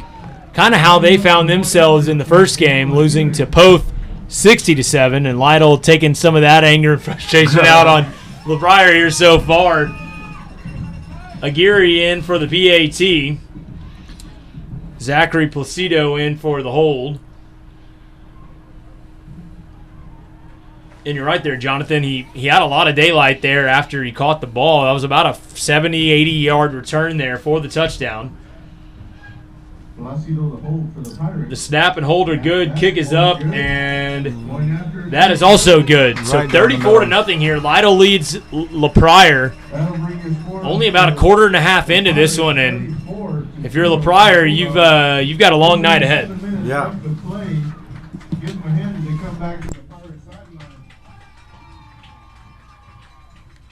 Pirate fans all pumped over here. Again, they've got plenty to cheer for. First defensive touchdown for Lytle so far. We had seen a couple of touchdowns from running back Justin DeLeon, one from quarterback Carson Aldridge, and then I guess we saw one from Zakry Placido on the catch earlier. That one coming on the defensive end. And Lytle's been very sound on both sides of the ball. They've had excellent play from their offense, but excellent play from their defense. LaPryor, again, only crossing the 50-yard line once, and that was on their last possession, which led to that pick 6. as they'll get set to return it here. Again, Lytle kicking it off from left to right, from the south end zone to the north side. Back deep for the La Pryor Bulldogs is number 7, Cervantes Marquez. Aguirre checks off with his men, and they boot the ball downfield. Cervantes with the catch. And he stopped right at the 31-yard line. I'm excited to see the answer from La Pryor. Maybe they'll continue to air it out. Maybe they'll try to mix it up like they have been. But, you know, hopefully we get to see them on the board. Yeah, you would think at this point you don't really have a whole lot to lose in the sense that nothing is really worried from your offense. Lytle's been pretty solid on the defensive front, stopping a lot of their runs and kind of forcing La Pryor, of course, to pass, but it also doesn't help whenever you're down several scores. So can't really hurt to go deep here. We've seen them do it several times over the last several possessions, kind of feeling the heat by now. Valdez will take the snap and hand it up the middle. Met immediately, and it looked like his knee actually never touched, but they're going to say his forward progress did. That was number 22, Arturo Gonzalez, on the rush. He'll maybe gain about a half a yard there on the play, maybe 1 out to the 31-yard line. La Pryor moving right to left from the right hash. Nearing 6 minutes left here in the half. Lytle up 34 now to 7, or 34 to 0. And we see that double twin set once again. Motion across the field, and there's a flag on the play. The wide receiver came across. We had number 6, Freddie Alanis, there with the carry. We're going to wait to see what happened here. It might have been an illegal motion. Yeah, I think we had a couple guys in motion. I'm not sure everyone was set before Alanis came across there. A quick little handoff to him and up around the side, but never mind. It was actually offsides by Lytle. That'll be declined and be a 1st down and 10 for La Pryor from their 42-yard line. Ball stays on the right hash. You know, on the defense, you hate to see those free yards being given out, but all you can do is tighten it up and hopefully get it down on the next play. We have a play-action fake there. Short throw once again to Freddie Alanis. Number 8 with a huge hit there for Lytle. That's the sophomore Devin Caldera. Excellent hit there from the safety on the far side. It was a quick little play action there. Got it out here to the near side, and Caldera not afraid to lay down his shoulder pad there, and maybe a gain of half a yard on the play. I'm not even sure. I think he was no gain. So Valdez will stay out there. Under 5 minutes now here in the half. Still Lytle up 34-0. 2 receivers out to each side. Gonzalez out to his left. We got that motion once again by Alanis, and I think we're going to have a delay of game. I don't think they got the snap off in time. I see 0 there in the end zone, and that's what it's going to be. So a delay of game, and that's the last thing you want to see if you're La Pryor, who's had several struggles so far, a lot of struggles on the offensive side this evening, and they're going the opposite way now. So that'll bring up a 2nd down and long from their own 37-yard line. Ball now on the left hash. Alanis across again. And it's a keep there by Valdez, and he is tackled by a host of Pirates. Looks like it might be a slight loss of yards. Yeah, several Pirates in on that tackle there. Too many to names. But Valdez unable to get anything there on that play. So it'll be 3rd down and 14 coming up as we hit the 4-minute mark left here in the first half. You know, all you can do, really hope here as a Bulldog, is to not, get a misread, end up with another defensive touchdown, or even turn the ball on this side of the field. So, they're hoping to hold on. Once again in that double twins. Valdez with the drop back. He's scrambling a little and he launches it out to the direction of Carlo Torres, and the pass is no good. But there is going to be a flag on the play on the far end. Valdez airing it out, showing off that arm. Intended for number 11, Carlo Torres. He was unable to bring it in. There is a flag there by the back judge. I'm assuming it'll be pass interference or holding. I didn't see anything on my end, but it might have been prior to the pass.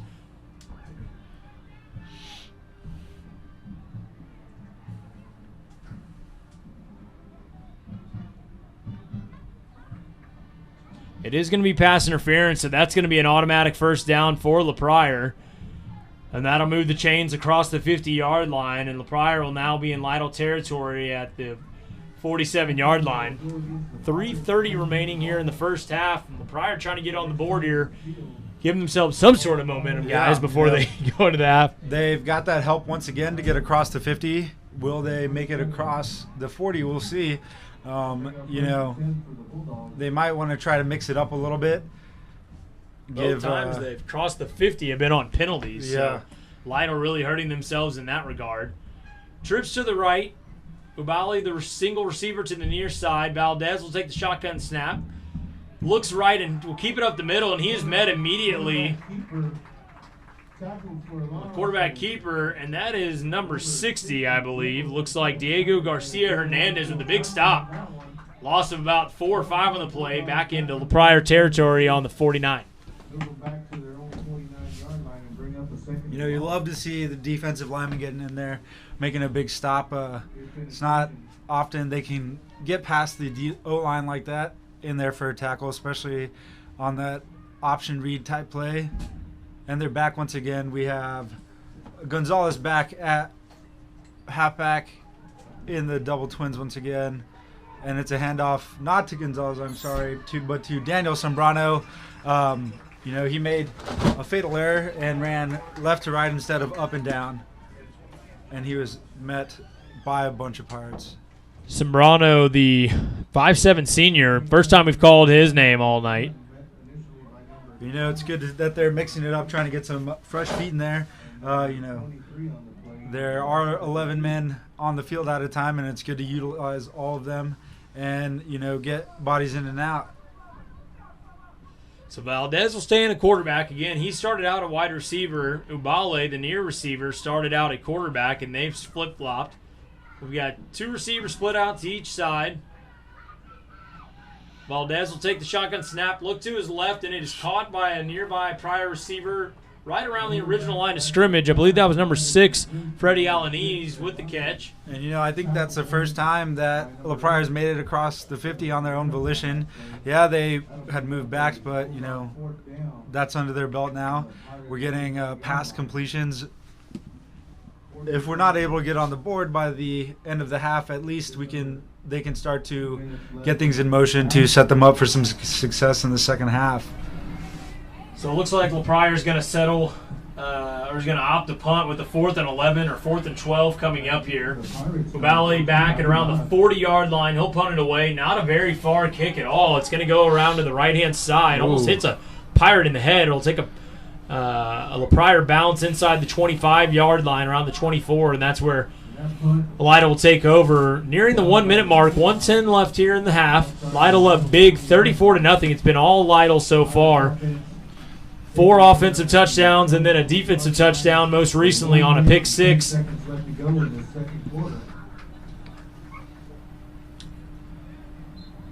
Lytle offense will stay out there, or will come out there on the field.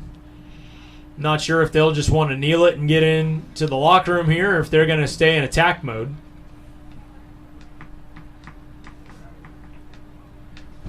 Carson Aldridge in at quarterback still. He'll have number 44, Justin DeLeon, off to his right-hand side.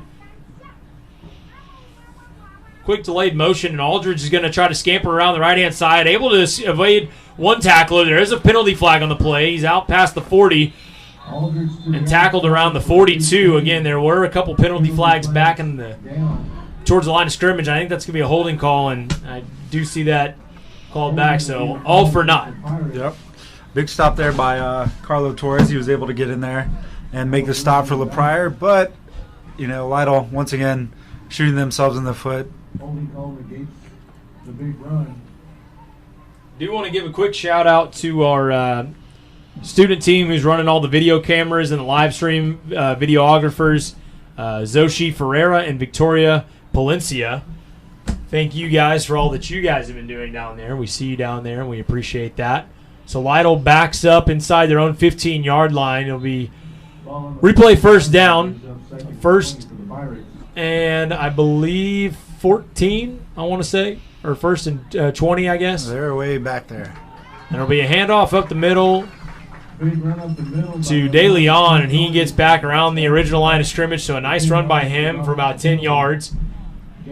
Around 40 seconds left, and I would imagine we might get one more play out of this just to avoid the delay of game and take it into half here with a large lead. Don't want to do anything dumb here that could cost yourself either the ball and possibly some points. Aldridge will stay in the shotgun. 14 left on the play clock. 20 seconds left on the game clock. Going to let that go all the way down to 7 seconds before it's finally snapped and handed off to the left-hand side. Gets down to around the 30. I'm not sure who that was yet, but that's going to be the final play of the half. As the last few seconds weighing off of the clock, and that's going to do it here for the first half as Lytle has been all over LaPryor 34-0. And LaPryor is heading into that locker room with a lot of questions that need to be answered, and Lytle's got to be feeling very light on their feet, guys. Oh, yeah, the crowd is live right now, showing a lot of support for our boys in black and gold there. LaPryor, not as loud, not as excited. Again, a quick recap. Lytle started out on defense. LaPryor unable to get anything going. Actually lost some yards on that first drive. On the first play of scrimmage, we saw Justin DeLeon scamper in for a touchdown around the left end. That was followed by around a 55-yard scamper by Carson Aldridge, who scored. And then a Aldridge to Placido catch there for around 30 or 35 yards. And then another run by Justin DeLeon to put it 27-0, and then the last score of the half there was a pick six. I believe that was Mark Cantu, if I'm not mistaken. Malachi Castro on the reception for a touchdown. My mistake. So Malachi with the last touchdown. That's going to do it here for us in the first half. Again, Lytle up big, 34-0 against LaPryor. We will be back here in about 20 minutes to get set for the second half. Keep it tuned here, folks, and we will see you here shortly.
providing us the opportunity to continue to pursue our music and marching competitions in the midst of this year's uncertainty. The Pirate Band staff would like to thank all the parents of Pirate Band members for their support and encouragement as this season begins, and to express our appreciation for the opportunity to work face-to-face with the great student members of this organization. This is Stephen Hunsucker, the voice of the Pirate Band. Thank you for your attention.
All right there, folks, and we are back again. Zach Kobe joined with Jonathan McCat and Jacob Guevara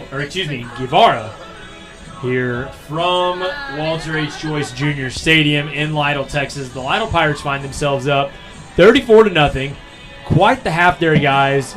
And we got about 2.5 minutes here before kickoff as we get things started, and it's been all Lytle so far. On the offensive end and on the defensive end, the Priors only crossed the 50 twice, and both of those coming on penalties. I guess one time by themselves, but aided with penalties. And what are your guys' strategy if you're LaPrior? What are you telling your guys during halftime, and what are you telling your guys if you're Lytle? I mean, I think, on the LaPrior side of things, you're acknowledging the mistakes you made, but trying to highlight what has worked, trying to keep that energy up on your team, trying to find that leader, inspiring the leaders to come out. On the roster, it's a pretty young LaPrior team, which accounts for some of the mistakes that we're seeing. And on the Lytle side, you want to make sure that you're playing smart, and that includes playing between the whistles only, keeping that chit chat down to a minimum.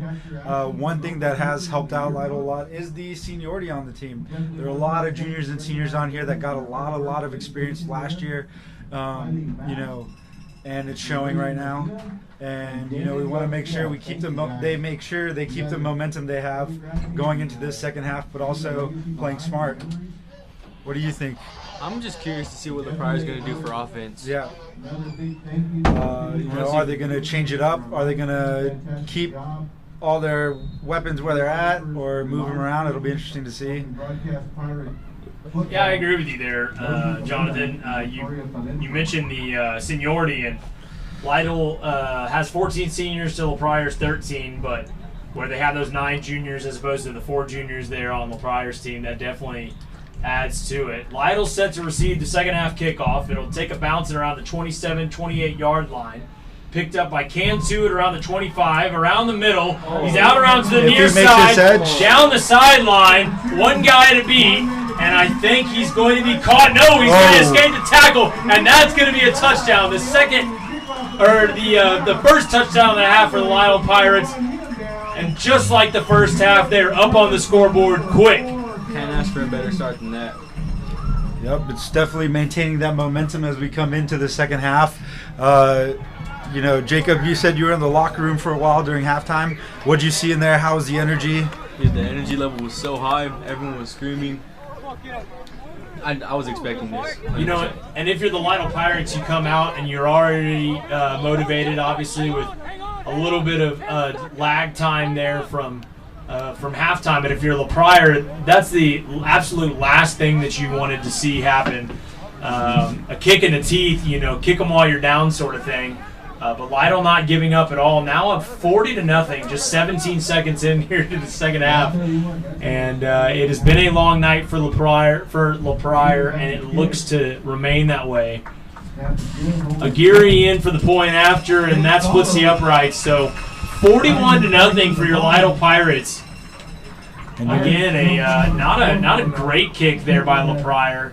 And it was scooped up there by Cantu around the 35, so that was around a 70-75 yard return. And if you're Lytle, you kind of mentioned it there, Jonathan, that's exactly what you're looking for, another spark to kind of ignite you into the second half. Right, keep that momentum alive and going. And another thing we might see here from Lytle into the later half of the third quarter is they might mix in some of those younger guys or the less veteran players just to see who paid attention in practice this week, who knows their responsibilities.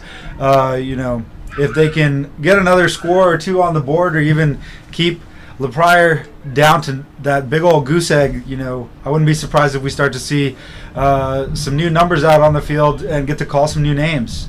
Yeah, that's a good point. We've also got Colin Aldridge, who I'm not sure if it's any relation to Carson, but Bubba Solis as well in the second and third string quarterbacks, so we'll see if we see any of them tonight.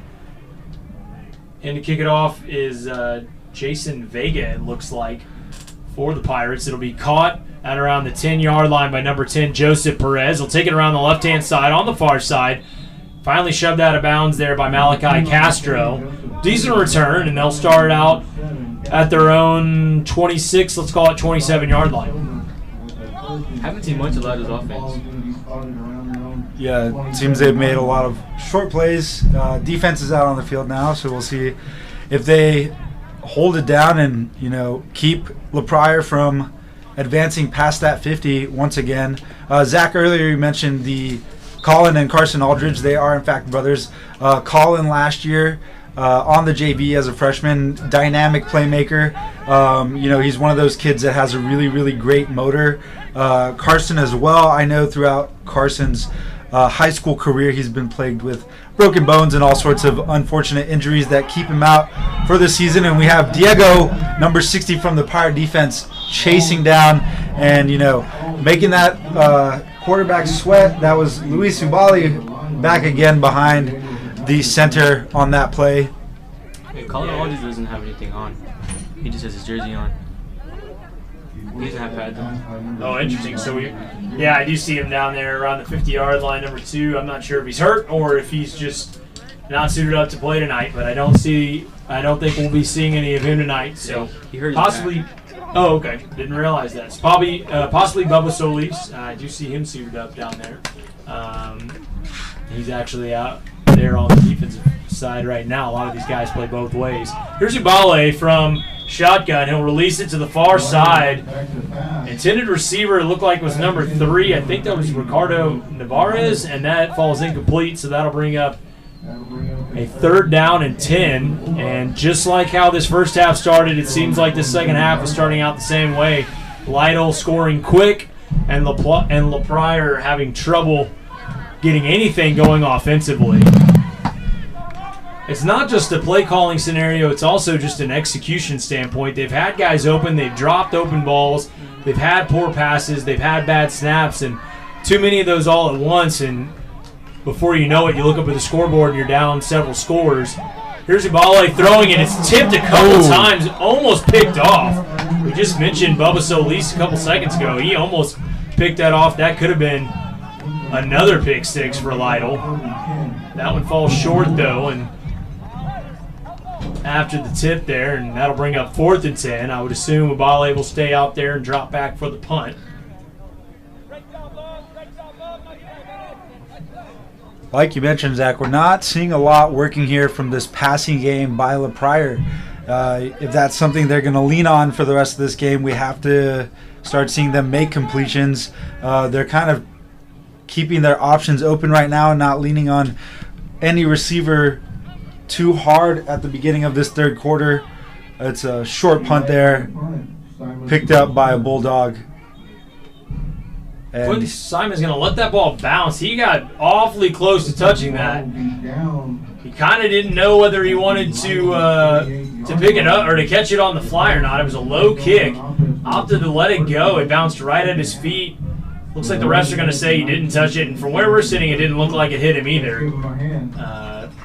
Looked like number 10 for Pryor, making sure of that. Joseph Perez taking it all the way back to the house and just keeping the refs honest there. Again, 11-19. We're not even a minute into the second half here, and Lytle already has another 7 on the board. Again, 41-0. The Lytle Pirates on top of the Pryor Bulldogs. Carson Aldridge will stay out there, the starting quarterback. Same formation they've been in all game. Receiver split out to each side. 2 receivers in tight. He'll have Justin DeLeon split off to his left. Aldridge will scamper around the left-hand side. He's able to get around. He's got no one there in front of him. Looks like he's going to take this one to the house. Another touchdown for Lytle. Aldridge looks like he's out there to track me. No one is even near him. There is a flag. Thank you, Jacob. Way back here near the line of scrimmage. And what looked like an unnecessary hold because Aldridge had the angle and the edge. Is going to bring this one back, unfortunately. Could have been a big score there.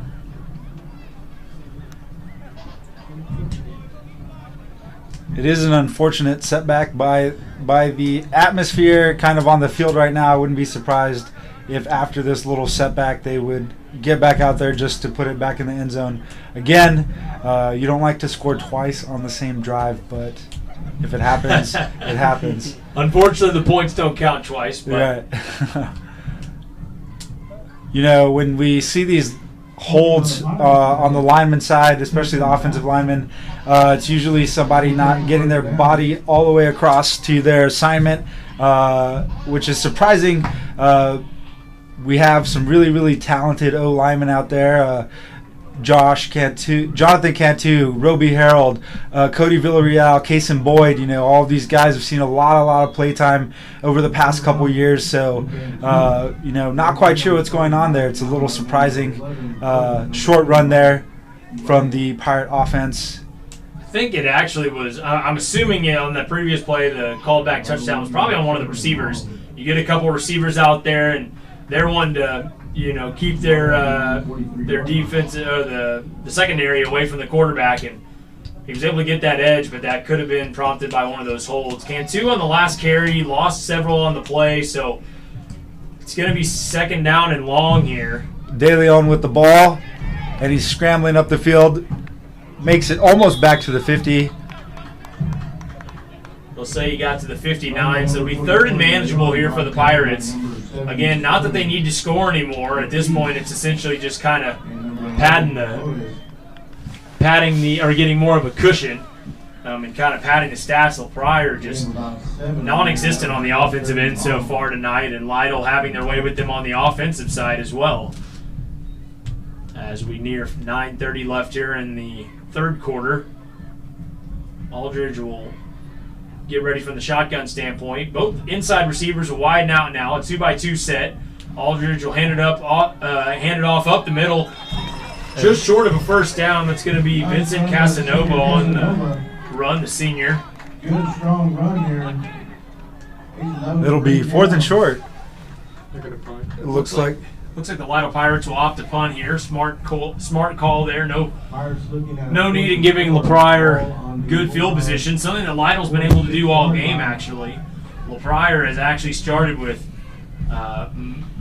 much worse field position than Lytle has all game. Of course, not being able to do much on the offensive side has not helped with that. Yeah, having to sustain long drives, especially when you have to move the entirety of the field, wears down on the offensive unit, especially. And it's a big punt there. Wow, an excellent punt. Oh, wow, an excellent punt there for the Lytle Pirates. That was number 22, Daniel Aguirre. And wow, pinning them inside their own 5-yard line. Excellent punt. That was about a 50-yard punt. I think they're going to place it around the 4. It looked like it might have rolled into the end zone, but I think they said a Pirate touched it prior to them. Again, in high school football, I don't believe you have to actually have possession. As long as you touch the ball, it is dead at that point if you're on the punting team. So Pryor now with their worst field position of the night. And, you know, regardless of this drive, we're going to see what the Bulldogs are made of. Zach and Jacob, short timeout. I'm sure the Bulldogs are looking to get their heads on a little bit straighter and put together some sort of drive, not to show themselves, you know, what they're made of, what they can do despite any sort of adversity they've faced this game, which by the scoreboard is quite a bit. Jacob, what kind of offense do you think we're about to see from Pryor right now? I'm not sure, but it's gonna be tough to get out of the situation they're in right now. Yeah, again, they're backed up inside their own 5-yard line. 8:34 here. Thanks for staying with us, folks. 41-0, all Lytle so far this evening. Pryor has yet to find the end zone. Lytle with, I guess it is, 5 touchdowns now on the offensive end, and then pick 6 there back in the first half. Actually, they led off this half with a special teams touchdown, so I guess a couple of non-offensive touchdowns. Pryor will opt to have number 2, their original starting quarterback, stay in there, Luis Ubali, from inside their own 5-yard line at the 4. He's going to chunk it down deep to our near side. Juan Valdez with a nice catch. First time we've seen him catch a ball down here, right around the 25-yard line, and that'll be a first down for the Bulldogs. Valley not really waiting a whole lot, just aired it out there to the near side, and Valdez got some cushion. The near side 22, that's Daniel Aguirre, who we just heard had a nice punt to pin him inside there. Unable to maintain coverage there. They'll bring a couple more receivers to Valdez's side here on the near side. So trip to the near side. A solo guy on the outside, that's Joseph Perez. You know, I really like this matchup. I favor it to LaPryor. They have Juan Valdez there against Daniel Aguirre.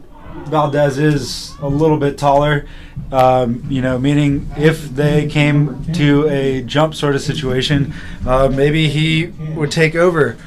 They don't go to Valdez on that play, though, so they'll bring back in. They're going to line back up. They had another incomplete pass. Yep. So the last play there, intended for Joseph Perez, well too high for him. On the far side, just trying to get him on a simple stop route, unable to connect.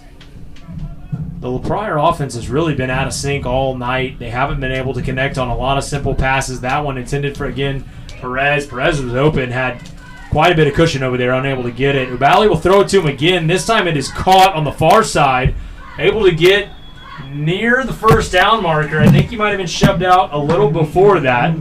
That was Joseph Perez with the reception. One of the Lytle Pirates looks like they might be a little banged up there. I think that's number 6, Darren Martinez, the cornerback there on the far side, and it looks like he will be hobbling off to the near side. Got a little banged up there on the play. He'll be replaced by Brandon Adkins, the sophomore. It looks like there's a little bit of flag action there on the far side of the field. The refs are debating once again. I do see that there. It's right there around where the first down marker was. So LaPryor with an opportunity to get a first down there. I'm not sure if he got it. It was actually number 9 who limped off the field. You're right, number 9, the far side corner. That's Zakry Placido, who we actually saw catch a touchdown on the offensive side back in the first half. I think this one might be going against LaPryor. They're down here talking to head coach for the Lytle Pirates. That's Robert McConaughey. I think they're asking him what he wants to do, whether he wants the play redone or not, and I think he will opt for that. Looks like it was going to be a hold there on LaPryor, so that's going to move him back 10. Back inside their own 20-yard line. Let's call it the 17. That'll bring up approximately 3rd and 16 on the play. So 3rd and long coming up for the Bulldogs. Ubali with 3 receivers to the near side, 1 receiver to the split outside. That's Ricardo Navarez. From the left hash, Ubali will take it, throw it down to Juan Valdez on our side, and that's going to be a stop immediately. That's Bubba Solis, and Bubba Solis able to wrap it up. Got off the block there. An excellent job by him, guys. Yeah, it was a great play by Bubba Solis. It reminds me a lot of what my position coach would tell me when we had assignments. He was like, I want you to be on that guy if he goes to the concession stand. I want you to put ketchup on his hot dog. I want you to be able to tell me what kind of deodorant he wears. I bet you Bubba Solis could tell us very quickly, what's going on over there with Juan Valdez. He was all over him. So Quinn Simon back to receive the punt. Standing right around the 45-yard line. A decent punt. It'll take a Bulldog bounce inside their own, or right around the 45-yard line. So Lytle will actually start out in Bulldog territory at their own 46-yard line. With all the momentum the Pirates have right now, I wouldn't be surprised if we see somebody wearing black and gold in the end zone here again very shortly, especially with this short of the field. Things are looking favorable for the Pirates now.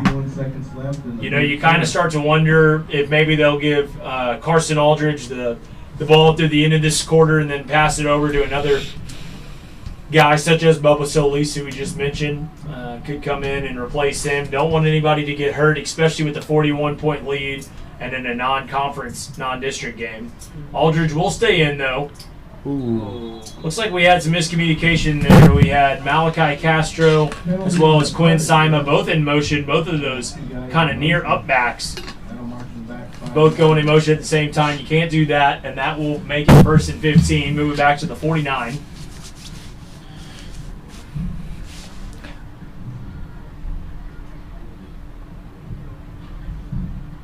One thing this is doing, though, for the Lytle Pirates, they do have 16 non-seniors on the team. They actually make up the majority of the team, so they only have 14 seniors, and this is giving them a lot of playing time, almost kind of like a scrimmage type of mentality. It's going to be a handoff around the outside to Malachi Castro. He'll be stopped pretty much immediately. I don't think he got any on the play, and it'll bring up 2nd and long. Tackled by number 2. You know, Texas high school football has a very rich, long history. There have been movies been made. There's books, television shows, all those sort of things. TV shows that I do not know why I said that. But one of the downsides of these, you know, small high school games is that we see guys that play almost the entire game. I'm noticing for Pryor, there are about 5 or 6 guys that have not come off since the half started and played a lot through the second quarter.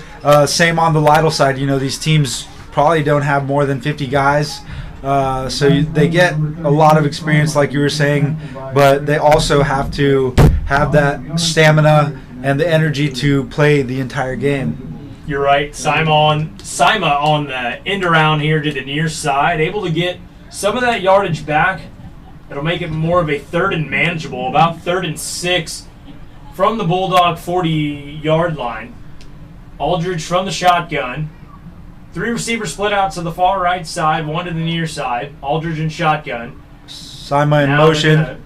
Fake the handoff, and Aldridge is going to roll out to the far side. He's going to throw it. It's going to be picked off by the Bulldogs. I believe that's Joseph Perez. He's going to be met nearly immediately, but there is a flag on the play, so let's hold on and see what happens here. Aldridge with the stop on that interception. He was able to get outside of the pressure there, but unfortunately couldn't find anybody, and I don't know. It looked like he threw it right to him, but there might have been an intended receiver in the area. Probably should have just done it. Yeah, and we'll see if they pick up that flag or if it'll stay. The Lytle offense coming off the field, so I'm assuming it's against them.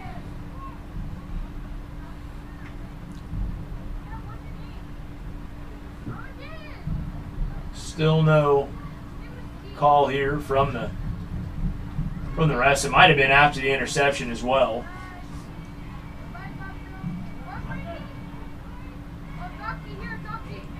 Yep, so that's what they're going to say. So after the interception, holding on Pryor. So this quarter's been a lot quicker than our first 2 with 4:38 remaining. Again, Lytle up 41-0. It's been all Lytle so far this evening. A couple of non-offensive touchdowns, 1 in pick 6 back in the first half, and then a kickoff return for a touchdown. Actually, the opening second half kickoff for a touchdown. Pryor still trying to find that end zone for the first time. They'll leave Ubali out there in the shotgun. They got 3 receivers split out here to the near side, 1 on the far side. Ubali looks left, and the receiver and he and the receiver are not in communication at all. That's Perez, and second time they haven't been able to sync up here in the last couple drives. Yeah, they were in completely different fields on that play. Perez was going deep where Ubali thought he might stop short, and that'll stop the clock. And that's honestly one of the things that's kind of drug things out here, especially in the first half and as of recently, as I guess the clock will start, even though it was an incomplete pass. I guess possibly with such a lead, maybe they keep the clock running. I'm not quite sure, but thank goodness for that. So 3 receivers, same setup, same formation, 3 receivers to the near side, Perez to the top, Ubali looks over the middle, and it's picked off by the Pirates. I think that's number 14. That's going to be Devin Caldera. They actually have him listed as a couple of numbers. And Caldera takes it inside the 15-yard line. Another interception for the Pirates. I think that's at least the 2nd or the 3rd of the day, guys.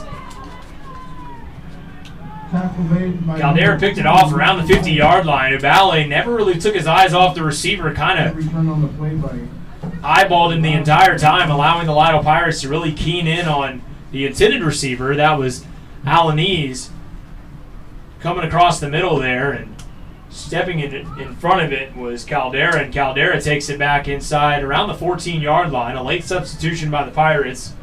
Zakry Placido goes to the far side. Same formation they've had all night. Looks like Aldridge is going to keep it to the near side. By Cassanova. And he'll pick up a couple. And that is a Carlo down. Torres with the stop on that play. ball spotted Take around it down. the 10-yard line. Around the 10-yard line. We're under 4 minutes now. Here in the third quarter. Aldridge still at quarterback And again, as guys, time winds down. I wouldn't be surprised if this might be his final quarter. Yeah, I wouldn't. This might. At this point, I don't see LaPryor coming back, and at this point, there's no sense in getting him hurt, especially with so much of the season to play. And as we've seen, Aldridge seems to be a special player for this Pirate offense. Absolutely. Casanova in the backfield with Aldridge. He's keeping the ball once again. Lytle opting to make a bunch of short drives here. A little bit risky, though, with the lead that they have and the caliber of player that Aldridge is. But like you were saying, Zach, this is likely to be his final quarter for tonight. That's just my thought. If I'm coaching, that's what I'm doing. I'm saving one of my best offensive weapons. Actually, I was hearing during halftime that I believe he broke his leg a couple years ago, if I'm not mistaken, and wasn't able to play last year. Right. Still kind of recovering from that. So that's the last thing you need is a special athlete like him getting hurt with so many games left, and especially district play. He's ready to take the shotgun snap again around the 8-yard line. He's going to run it around here to the left-hand side, around the end. He's going to get near the end zone. He is going to lose the ball towards the end, but I think they're going to say he is down. Yep, line judge. Right around the 1-yard line. So that's going to set up what looks to be first and goal, I believe. They're probably just going to end him off on the high note. That'll bring up a first and goal for the He did get enough there. They'll go ahead and lay the chains down as they're inside the 2-yard line, 2.5-yard line, we'll call it. Nearing 2 minutes here in the third quarter left. Lytle all over LaPryor, 41-0. Lytle knocking on the door, opportunity to make it 47 here. Aldridge will take the shotgun snap here again from about the 2.5-yard line. And Casanova with the carry. Casanova's going to hand it off or get the ball right at the middle. Not even touched, I don't think, guys. He had 6 more to the board for Lytle, and Lytle at 47-0. LaPryor just cannot figure anything out on the offensive or defensive side, and it has been all Lytle tonight. Daniel Aguirre in for the point after. Zakry Placido in for the hold. Great job by the offense sustaining that drive, getting all the way into the figure. 1:46 here remaining. 47. Now 48-0 as Aguirre nails that kick. And I'll tell you what, there, guys. When we came in tonight here to the game, I knew that Lytle had a chip on their shoulder, especially coming in 0-2. Obviously, trying to wash out the taste out of their mouth from that Poth game. Of course, Poth is a very good team, but trying to wipe their get the taste out of their mouth from that game, and then unfortunately falling short in Italia. So a little bit of a chip on their shoulder, and they've definitely taken it out on these Bulldogs. Oh, yeah. I think not only are they kind of showing LaPryor what they're about, they're kind of reminding themselves, hey, we can score a lot of points on the board and we can play well. There has not been any let up on the throttle this second half. Probably going to continue to see it full bore for the rest of the game.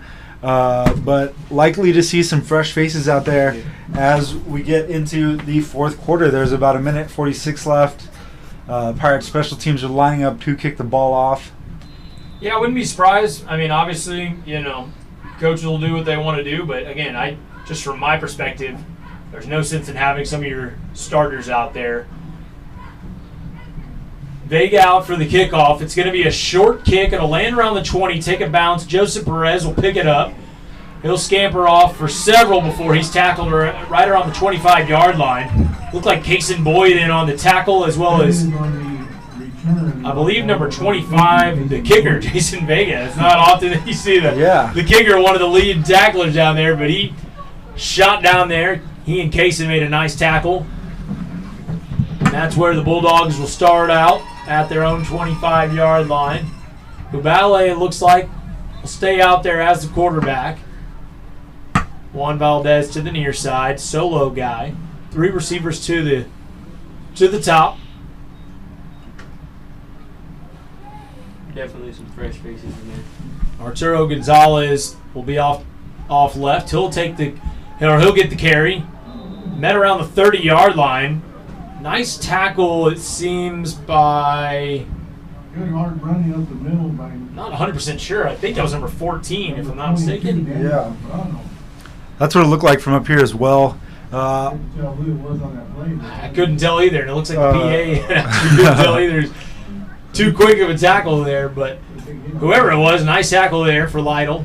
About a gain of 5 there by Arturo Gonzalez. Maybe LaPryor will decide to give him the ball again. That's one of the longer plays that we've seen in this half.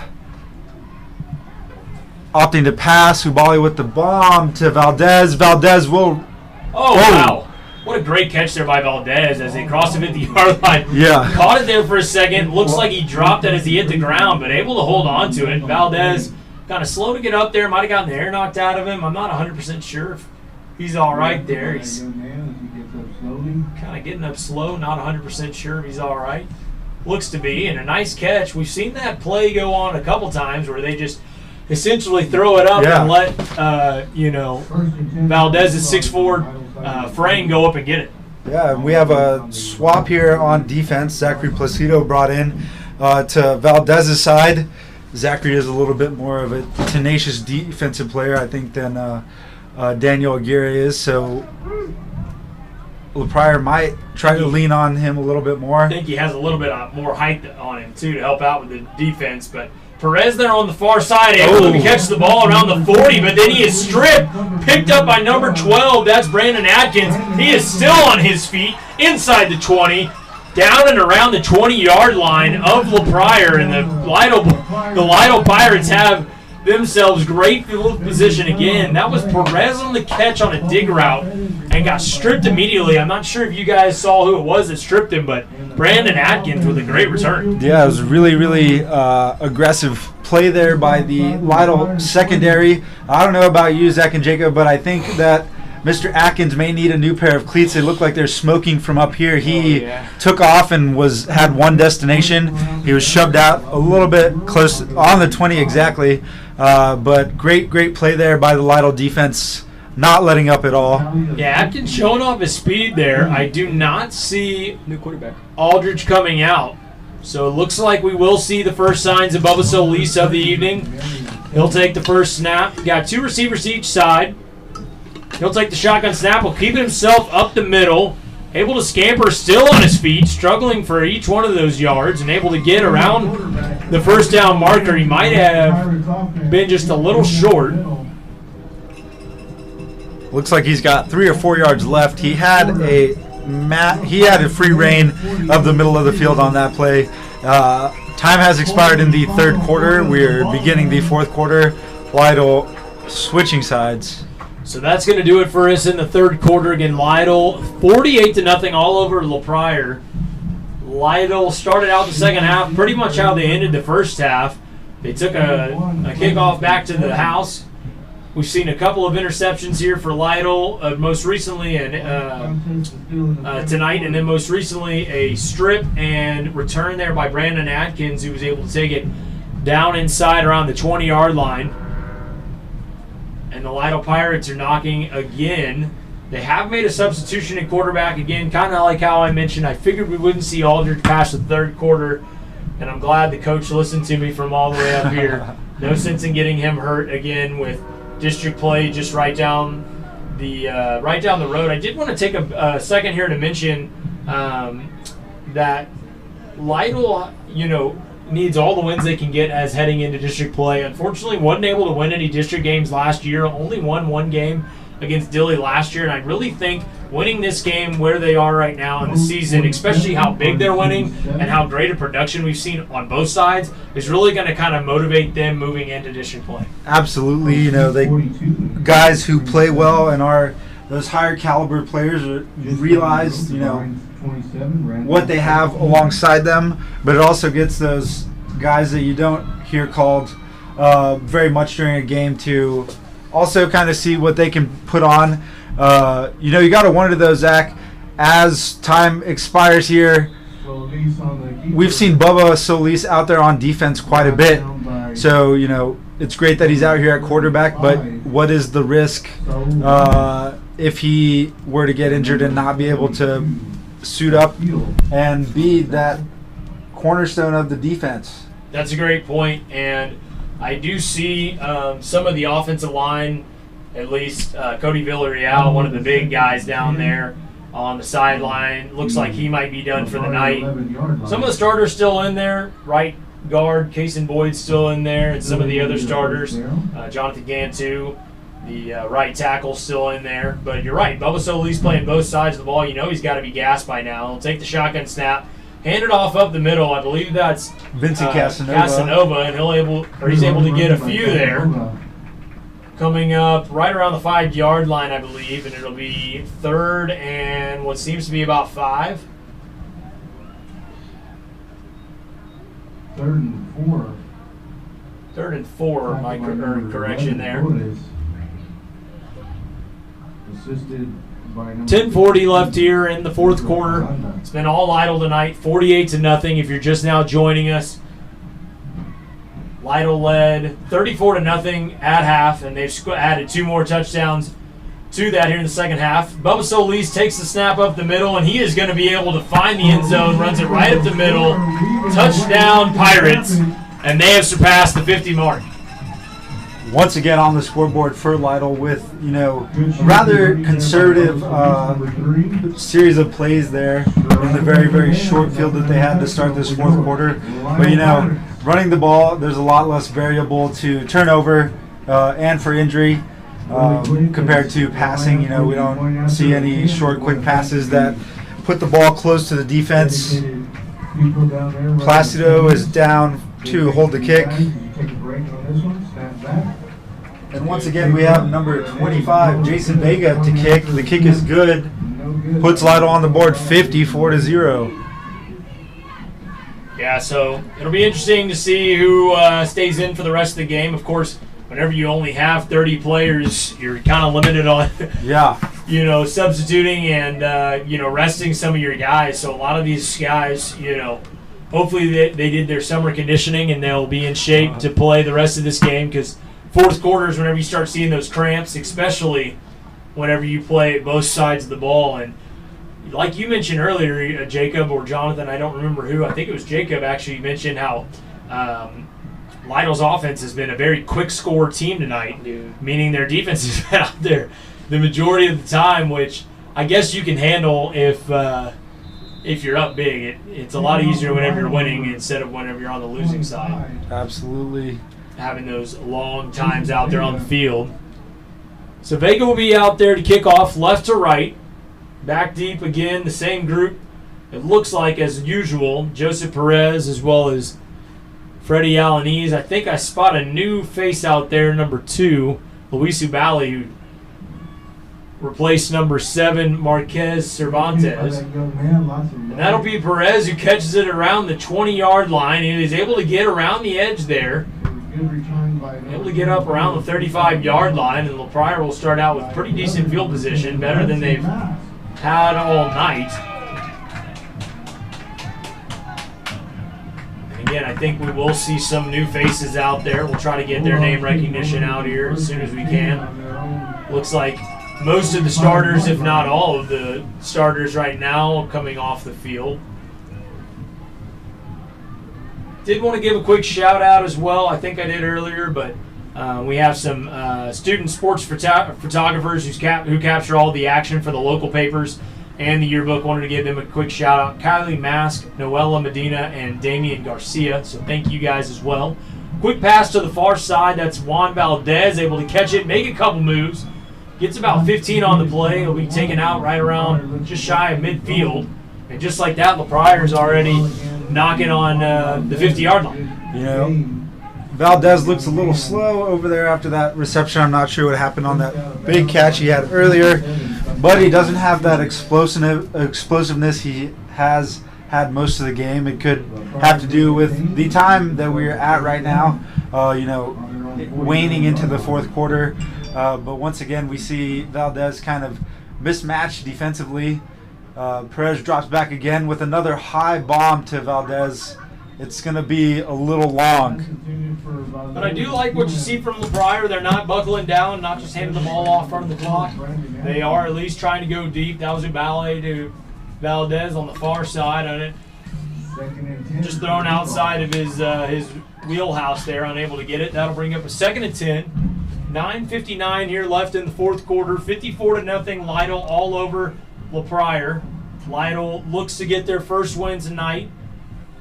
That'll make them 1-2 on the season. Pryor will fall to 0-2. They lost to Brackett last week in their first game. Here's Ubale. Takes a shotgun snap, looks deep, throws it to Valdez, unable to bring it in. A nice hit, though, by number 14. I believe that was Caldera.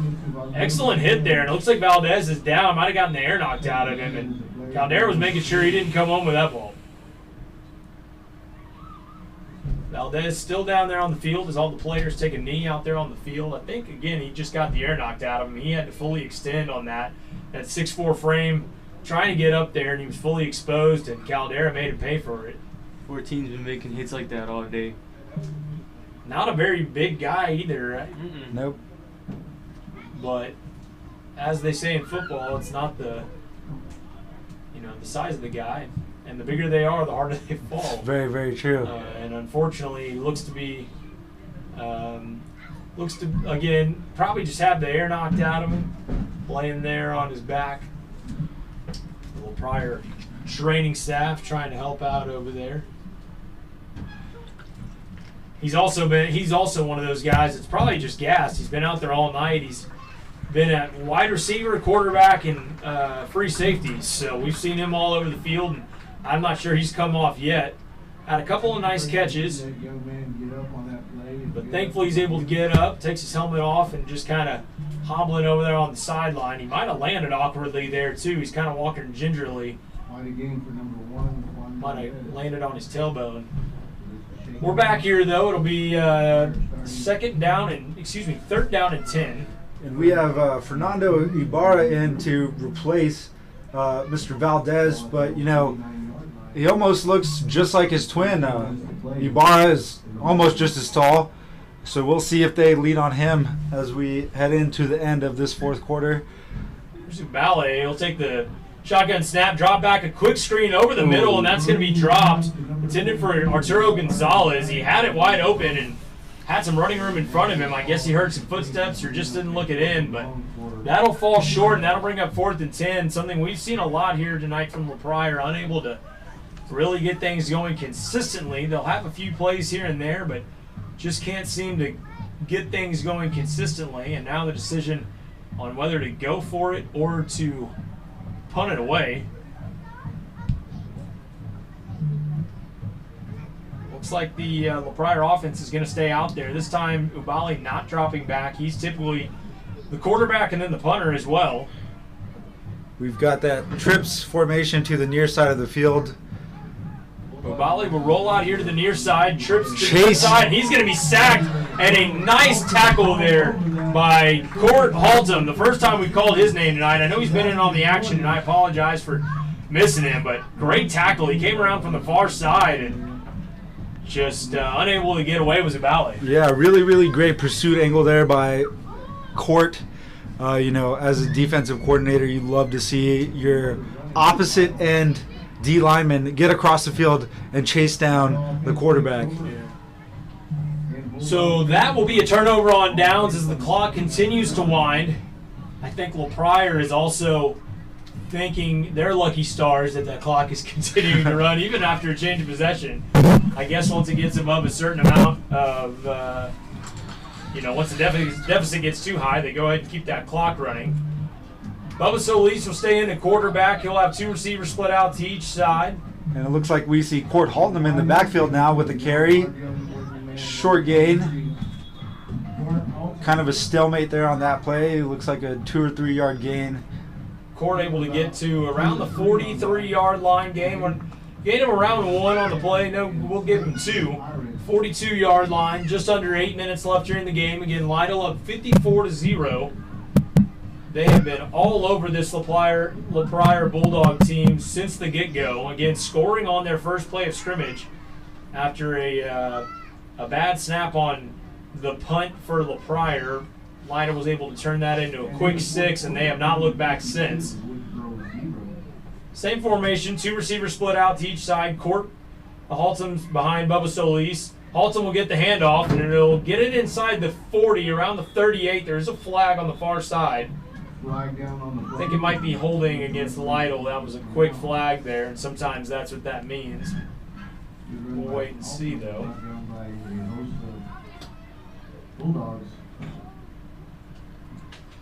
Something against Lytle. I'm not 100% sure what. The refs are stepping off the penalty. So I'm guessing some sort of illegal motion or illegal procedure there on the offense. Didn't get the number, but that'll move it back to the 47-yard line. Need to get to the 35 for a first down. So that'll bring up a 2nd and roughly 12. There are 7 minutes left in this game, ladies and gentlemen. Once again, if you're just joining us, Lytle was up 54 to LaPrior's 0. They have been a force to reckon with throughout this game, having scored on special teams, offense, and defense. We've seen a multitude of interceptions from the Pirate defensive backs. They're having a really, really great game. In contrast to the beginning of the season, Zach mentioned earlier, they had a big loss to Poth, and then, a tough game last week against Natalia, the Legacy Bowl. There's a lot of history in that game. It was a lot closer this year than it has been in years past, so that's great to see. Solis takes a snap, hands off to Cassanova. Cassanova with the first down, and he crosses the 10, and Cassanova is going to go ahead and... Casanova's going to score, folks. Quite the scamper there. About let's give it a 47-yard scamper there. Casanova with a nice run around there to the right-hand side, to the near side, was able to get the outside leverage there, and he, tell you what there, guys, he's not the lightest guy out there on the field, but he's got some wheels on it. Yeah, he does have wheels. It's really awesome to see Lytle running with these a bit not standard issue running backs, these light, quick guys. We have some sizable quick guys, a little bit harder to tackle, a little bit tougher to stop, especially running up the center of the field. But Cassanova just demonstrated, he's got some wheels on him. It was a great play. Big in for the point after, and he puts that one through. So 61-0, Lytle all over LaPrior. And it's kind of been the same song and dance all night, guys. Each quarter, Lytle has added to their lead. That makes all 4 quarters that they have scored in now. Again, 34-0 at half, and they've added another 27 here in the second half. And it has been all Pirates here this entire game. Well, Pryor essentially just trying to give themselves some sort of confidence moving into next week. But Lytle with the opportunity to get that momentum going into the district ball play.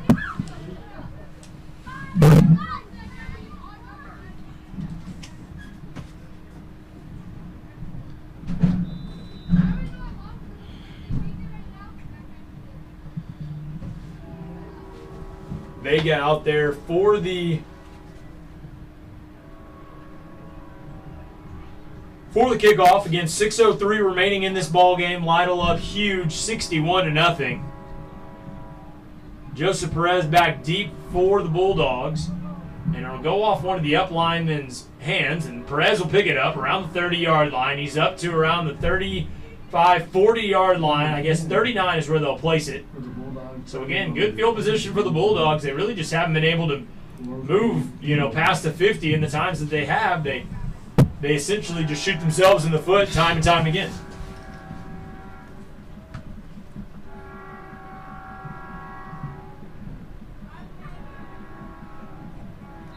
Looks like Ubale will stay out there at quarterback. Not sure. I think we might have seen the last of Juan Valdez for the night. I don't see him over there on the sidelines anymore. I know he again, either got the air knocked out of him or was injured, came down poorly. He might have gone back to the locker room. Again, the big 6'4 wideout for the Bulldogs, been targeted several times tonight. So trips to the far side, Joseph Perez to the near side. Ubalde will keep it himself, gets around the edge to the far side, will step out of bounds after a gain of around 5 or 6. Bulldogs move up to the 45 as time expires here in the fourth quarter. So let's say he went out at around the 44, so a gain of around 5 on the play. That'll bring up a 2nd down and 5 for the Bulldogs.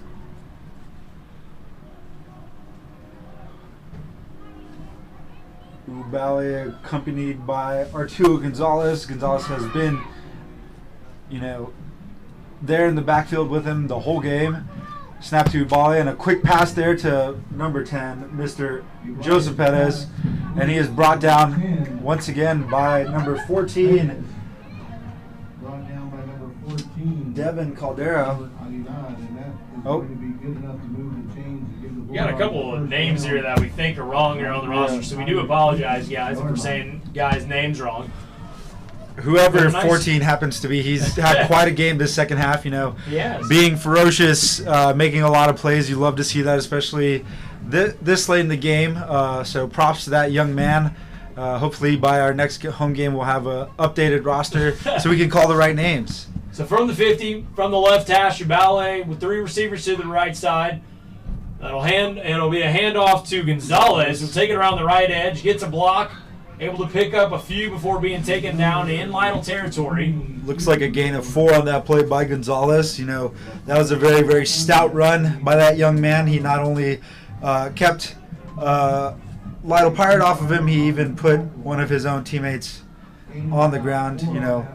Sometimes that's the mentality you have to have as a running back. No matter who it is in front of you, you're not going to let them stop you. That'll take us under the 5-minute mark as we approach 4:30 left here in the game. Again, Lytle up huge, 61-0, as Pryor just crossed over the 50-yard line. Again, Gonzalez off to the left, shaded to the left of Ubalde. We've got 3 receivers here to the near side. Pryor going right to left. Ubalde's going to roll out to his left. He's going to find Perez at around the 34, 33-yard line. A nice catch by him on the stop route, and he's going to have another first down for the Bulldogs right there around the 34-yard line. We're entering the time of the game that is notoriously known as garbage time, especially with such a disparity in the lead here. But if the Bulldogs can get on the board, they're not only scoring 6 points, there's some pride points attached to every single one of those if they cross that goal line. That is true. So now we are under 4 minutes here, 3:49 and ticking. Ubalde with the far receiver one receiver to the far side, 3 to the near side. He's going to drop back, look left, and he is going to find a new receiver. We haven't seen Ethan Bermia catch one, I don't think, all game. He's dropped a couple. Made a nice catch there, pickup of around 6 or 7.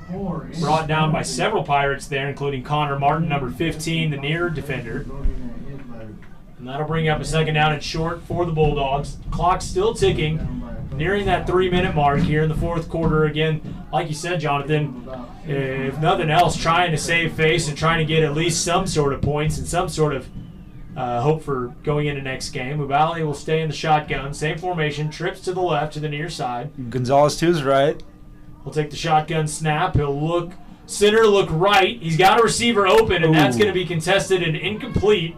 Intended for Navarez over there on the far side, running a little skinny post there, and hope for going into next game. Ubalde will stay in the shotgun. Same formation. Trips to the left to the near side. Gonzalez to his right. He'll take the shotgun snap. He'll look center, look right. He's got a receiver open, and that's going to be contested and incomplete. Intended for Navarez.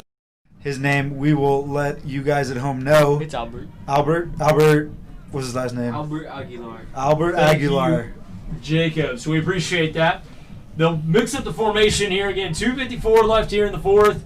Ubalde will take the snap. 2 receivers to each side. He looks right, throws it, and that's going to be off the hands of Ethan Bermia. He's had a few drops tonight, just having trouble hanging on to that ball. We saw him catch his first one a couple of downs ago, and unfortunately drops that one, and that'll stop the clock with 2:49. Lytle up 61-0. Fourth down. 4th and short for Pryor. It looks like they're gonna opt to stay on the field once again. I wouldn't be surprised if we saw that trips formation to the near side of the field. We have Fernando Ibarra over here close to the sideline.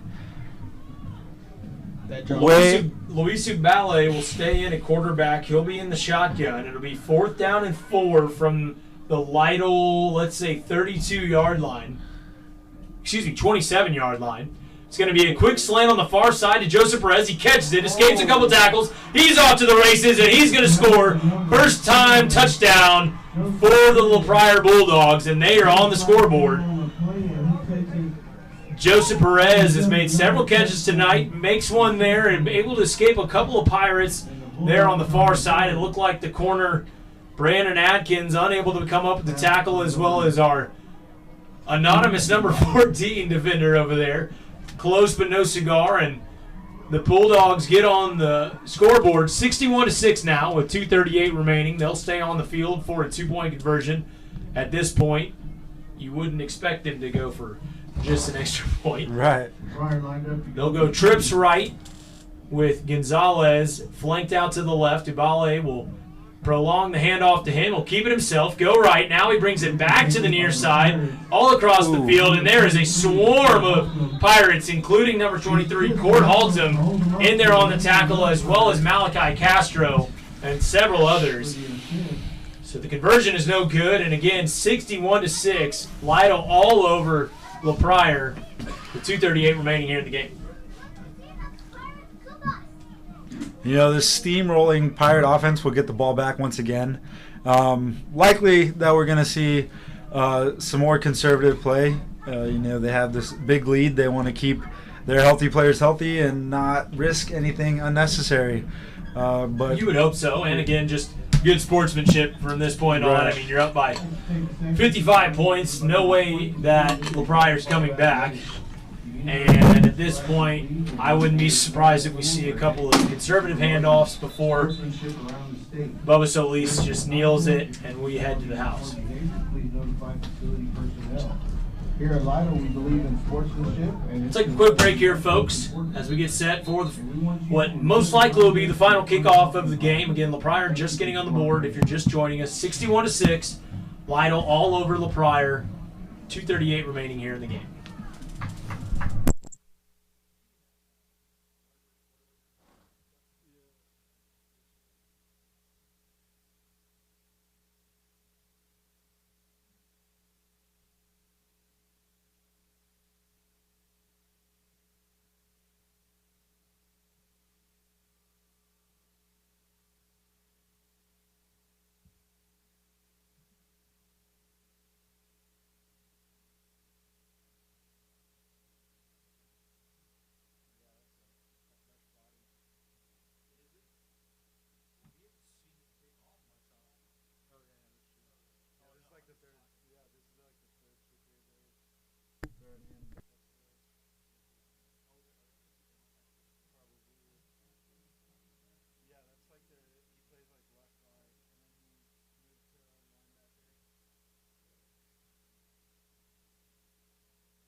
And we're back here, folks. Thanks for staying with us. Again, 2:38 remaining here. 61-6. Lytle leads Pryor.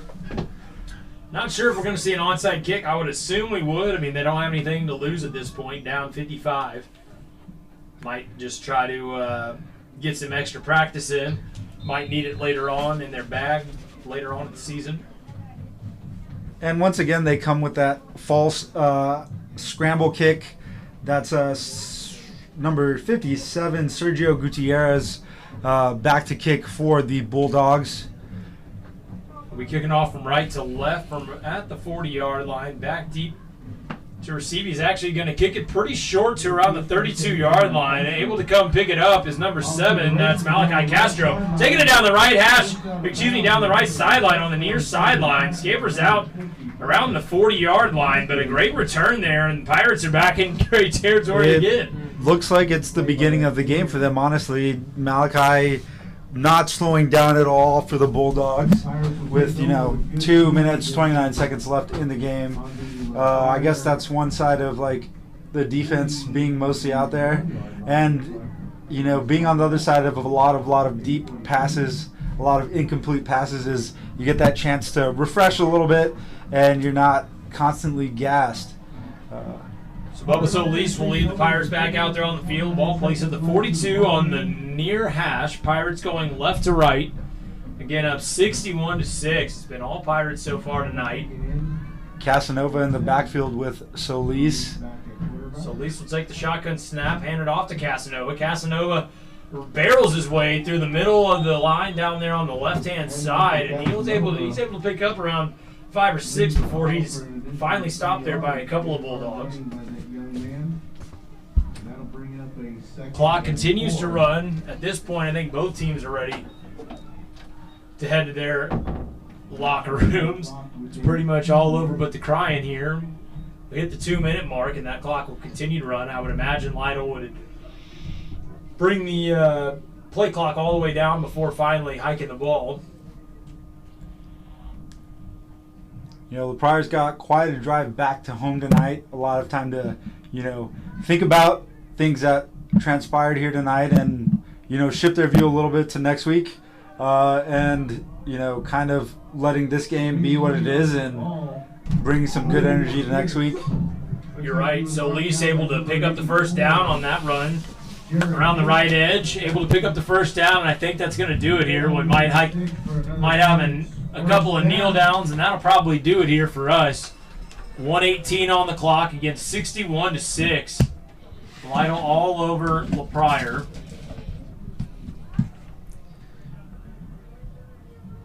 Carson Aldridge started the game at quarterback and was replaced after playing his first 3 quarters with such a sizable lead. Bubba Solis has done a good job here in the 4th quarter.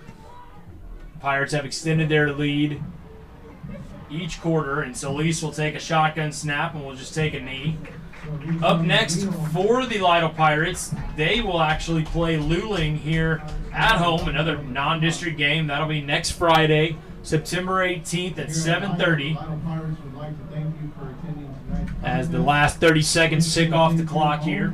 Again, Lytle Pirates Friday night, next Friday, the 18th, against the Luling. That'll be their last non-district game before they play Poteet the week after. You know that's going to be a good one.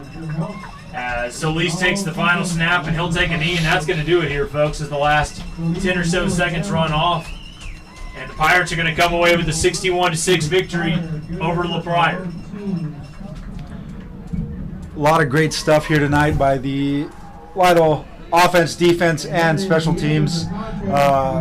Standout players include Carson Aldridge, Court Holtum, everyone on the offensive line. I mean, we have to shout out each of those boys: Cody Villarreal, Jonathan Cantu, Kason Boyd, Roby Harold, and Diego Garcia Hernandez, as well as Zakry Placido, Malachi Garza. Just a lot of boys on the Pirate side. And then on the Pryor side, great game by Luis Ubali, Juan Valdez, Carlo Torres, 77 Emiliano Ortiz, 57 Sergio Gutierrez. Just a lot of great stuff by these boys tonight. And number 10, Joseph Perez. Great job all around by the Lytle Pirates. Not shaking hands in the middle of the field along the 50 this year, I guess, due to COVID rules, unfortunately. Never seen this before. Both teams just lining up there across from each other in midfield, just kind of, I guess, saying good game from afar, from a short distance. But the lights are being shut off on the scoreboard, and we're going to call it a night here, too. Again, Lytle all over Pryor. They'll they'll stay here at home next week again, Friday the 18th against Luling.